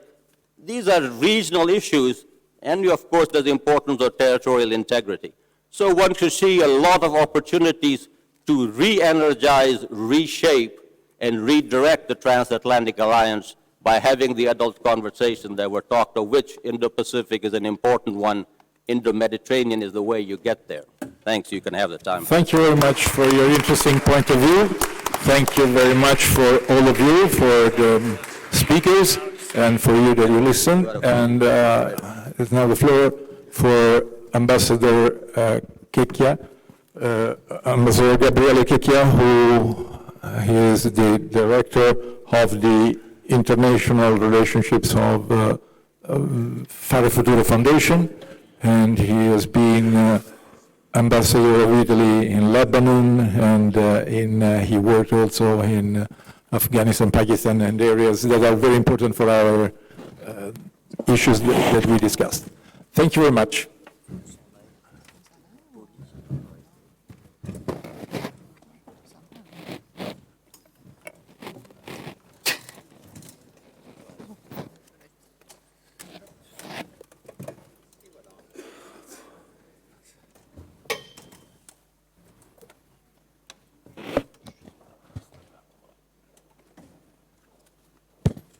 Buonasera, i tempi sono molto stretti, quindi sarò molto breve perché ci chiedono di chiudere veramente nell'arco di pochi minuti, molto breve nelle mie conclusioni. Intanto vorrei ringraziare tutti i relatori e gli organizzatori, a cominciare dall'amico senatore Gelmetti e dal Ministro Urso e dal Ministro Tajani, ovviamente per la loro partecipazione. Mi è sembrato un dibattito di alto livello che ha toccato punti decisivi della situazione politica, geopolitica internazionale di questa fase. E direi che gli elementi chiave che io ho colto da questa discussione sono il fatto che, per quanto riguarda gli amici intervenuti per conto delle fondazioni americane partner, quindi Heritage e IRI, mi è parso di capire che noi dobbiamo farci condizionare meno nella nostra lettura del fenomeno Trump da quello che appare sulla stampa statunitense. L'uomo va interpretato per quello che dice in maniera pragmatica e oggettiva, quindi non volere leggere di più o di meno delle sue parole nei suoi statements. Soprattutto c'è necessità per l'Europa di non drammatizzare, perché ci è stato detto Trump è trasparente e per capirlo c'è bisogno di uno sforzo anche da parte dei suoi interlocutori europei, cioè proprio prenderlo alla lettera, perché lui intende avviare discussioni tra adulti, è stato giustamente detto come espressione, su cose serie, scremandolo da tutti gli aspetti emotivi di apprezzamento o poco apprezzamento che circondano la sua figura in Europa e in certi circoli europei. Altri hanno rilevato, sempre a proposito del trumpismo, qui mi rivolgo a Stefano Graziosi per esempio, che il trumpismo del primo mandato rispetto a oggi è cambiato, lasciando però alcuni punti saldi, come un interesse per la working class, per le minoranze e in materia di difesa quello per la deterrenza, la pace attraverso la forza. Ma a questi elementi tipici del primo mandato vanno aggiunti nuovi elementi come il network, la rete di relazioni internazionali che Trump è riuscito a crearsi in questi anni, a cominciare dal rapporto forte con la nostra Presidente del Consiglio e soprattutto un Trump aperto verso il futuro. Ci sono degli elementi nel discorso di Trump 2 che potrebbero essere graditi anche alla Santa Sede, come quelli del Presidente, come lui si è definito, pacificatore e unificatore, talché, è stato detto, la Presidente Meloni potrebbe essere mediatrice o, come dire, ponte non solo tra l'Europa e gli Stati Uniti, ma anche tra gli Stati Uniti e la Santa Sede. Sono tutti temi che il collega e amico ambasciatore Zanardi Landi ha ripreso nel suo intervento, illustrando i motivi per cui l'Ordine di Malta ha ritenuto opportuno, e noi ne siamo lieti e lo ringraziamo, essere presenti in questo nostro scambio di idee odierno, la convergenza tra i valori antichi di cui l'Ordine è espressione e buona parte del mondo cattolico statunitense, la forte azione umanitaria che l'Ordine svolge nelle aree di crisi, a cominciare da quella mediorientale, soprattutto nella regione di Gaza, che contribuisce anche a una distensione delle tensioni nell'area in chiave ovviamente di contributo alla pace internazionale. È interessante anche nella valutazione del ministro Traiani quello che lui ha detto sul fatto che America ed Europa sono due facce della stessa medaglia e la medaglia comune è l'Occidente, quindi non si può legare il rapporto Italia e Stati Uniti a taluni eventi storici dimenticandone altri, va visto il continuum di questi rapporti e l'obiettivo è trovare un punto comune sia sul piano commerciale sia su quello della difesa e della deterrenza per dare risposte ai conflitti e alle crisi internazionali, sia per quanto riguarda la difesa. Il Ministro ha poi opportunamente illustrato il forte impegno umanitario e politico italiano per la risoluzione della crisi medio orientale, nonché il nostro ribadito sostegno all'Ucraina e alla sua sovranità e la necessità di fare fronte comune all'aggressione della Russia putiniana. Interessante anche nell'intervento del Ministro Urso l'accento che lui ha fatto al fatto che vi è una guerra intorno al territorio europeo e che bisogna capire insieme come affrontare questo problema. L'Unione, ha riconosciuto il Ministro, ha messo in luce delle fragilità e va ricostituita questa Unione su nuove basi e certamente osserva la Presidenza Trump, proprio per il suo carattere per certi versi dirompente, mette l'Unione Europea di fronte alle sue responsabilità e può essere l'occasione per costruire una nuova alleanza atlantica. Sono temi su cui si è intrattenuto anche il Presidente del Comitato Atlantico Italiano, Fabrizio Rucciolli, che ha valorizzato il ruolo politico della Nato e appunto anche lui il fatto che la Presidenza Trump può essere per l'Unione Europea un'occasione, una sorta di colpo di frusta per fare quei progressi che ad oggi mancano nel settore della difesa. Per quanto riguarda altri interventi più da politologi che da geopolitologi, mi ha colpito quello di Thibault Muser, in cui ha rilevato come Trump sia stato in larga misura nel suo percorso stato ispirato dall'Italia e dal duplice percorso Berlusconi prima, Meloni poi, e sul fatto che si sta ritornando anche in Europa alla vecchia divisione destra-sinistra, superando quello che è stato nella fase del post-populismo diciamo, l'asse divisorio tra elite e popolo. Questa è una fase forse superata, si torna a visioni classiche della politica europea. Sono in crisi i governi che cercano in tutti i modi di mantenere in vita una coalizione ad ampio raggio, mentre oggi la popolazione vuole risposte chiare a domande semplici, centrate sui bisogni essenziali delle popolazioni. Quindi destra e sinistra sono dei contenitori che ben racchiudono i sentimenti delle due parti principali delle singole opinioni pubbliche.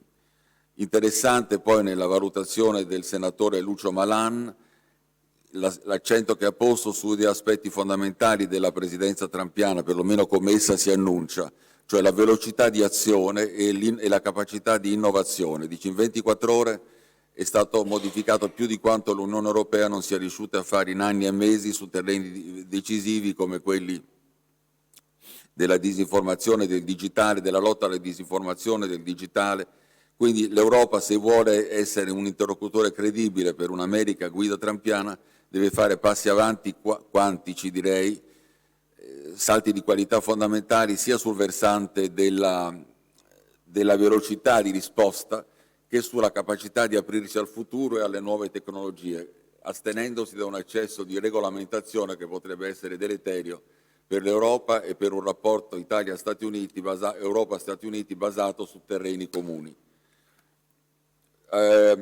Interessanti anche gli interventi dei colleghi ambasciatori di Francia e Lituania che hanno ribadito le posizioni classiche dei loro governi che conosciamo, ma mi ha colpito in positivo la comune volontà di impostare su basi pragmatiche le relazioni con una presidenza guida Trump, quindi senza nessuna accentuazione ideologica, semplicemente un confronto sui problemi,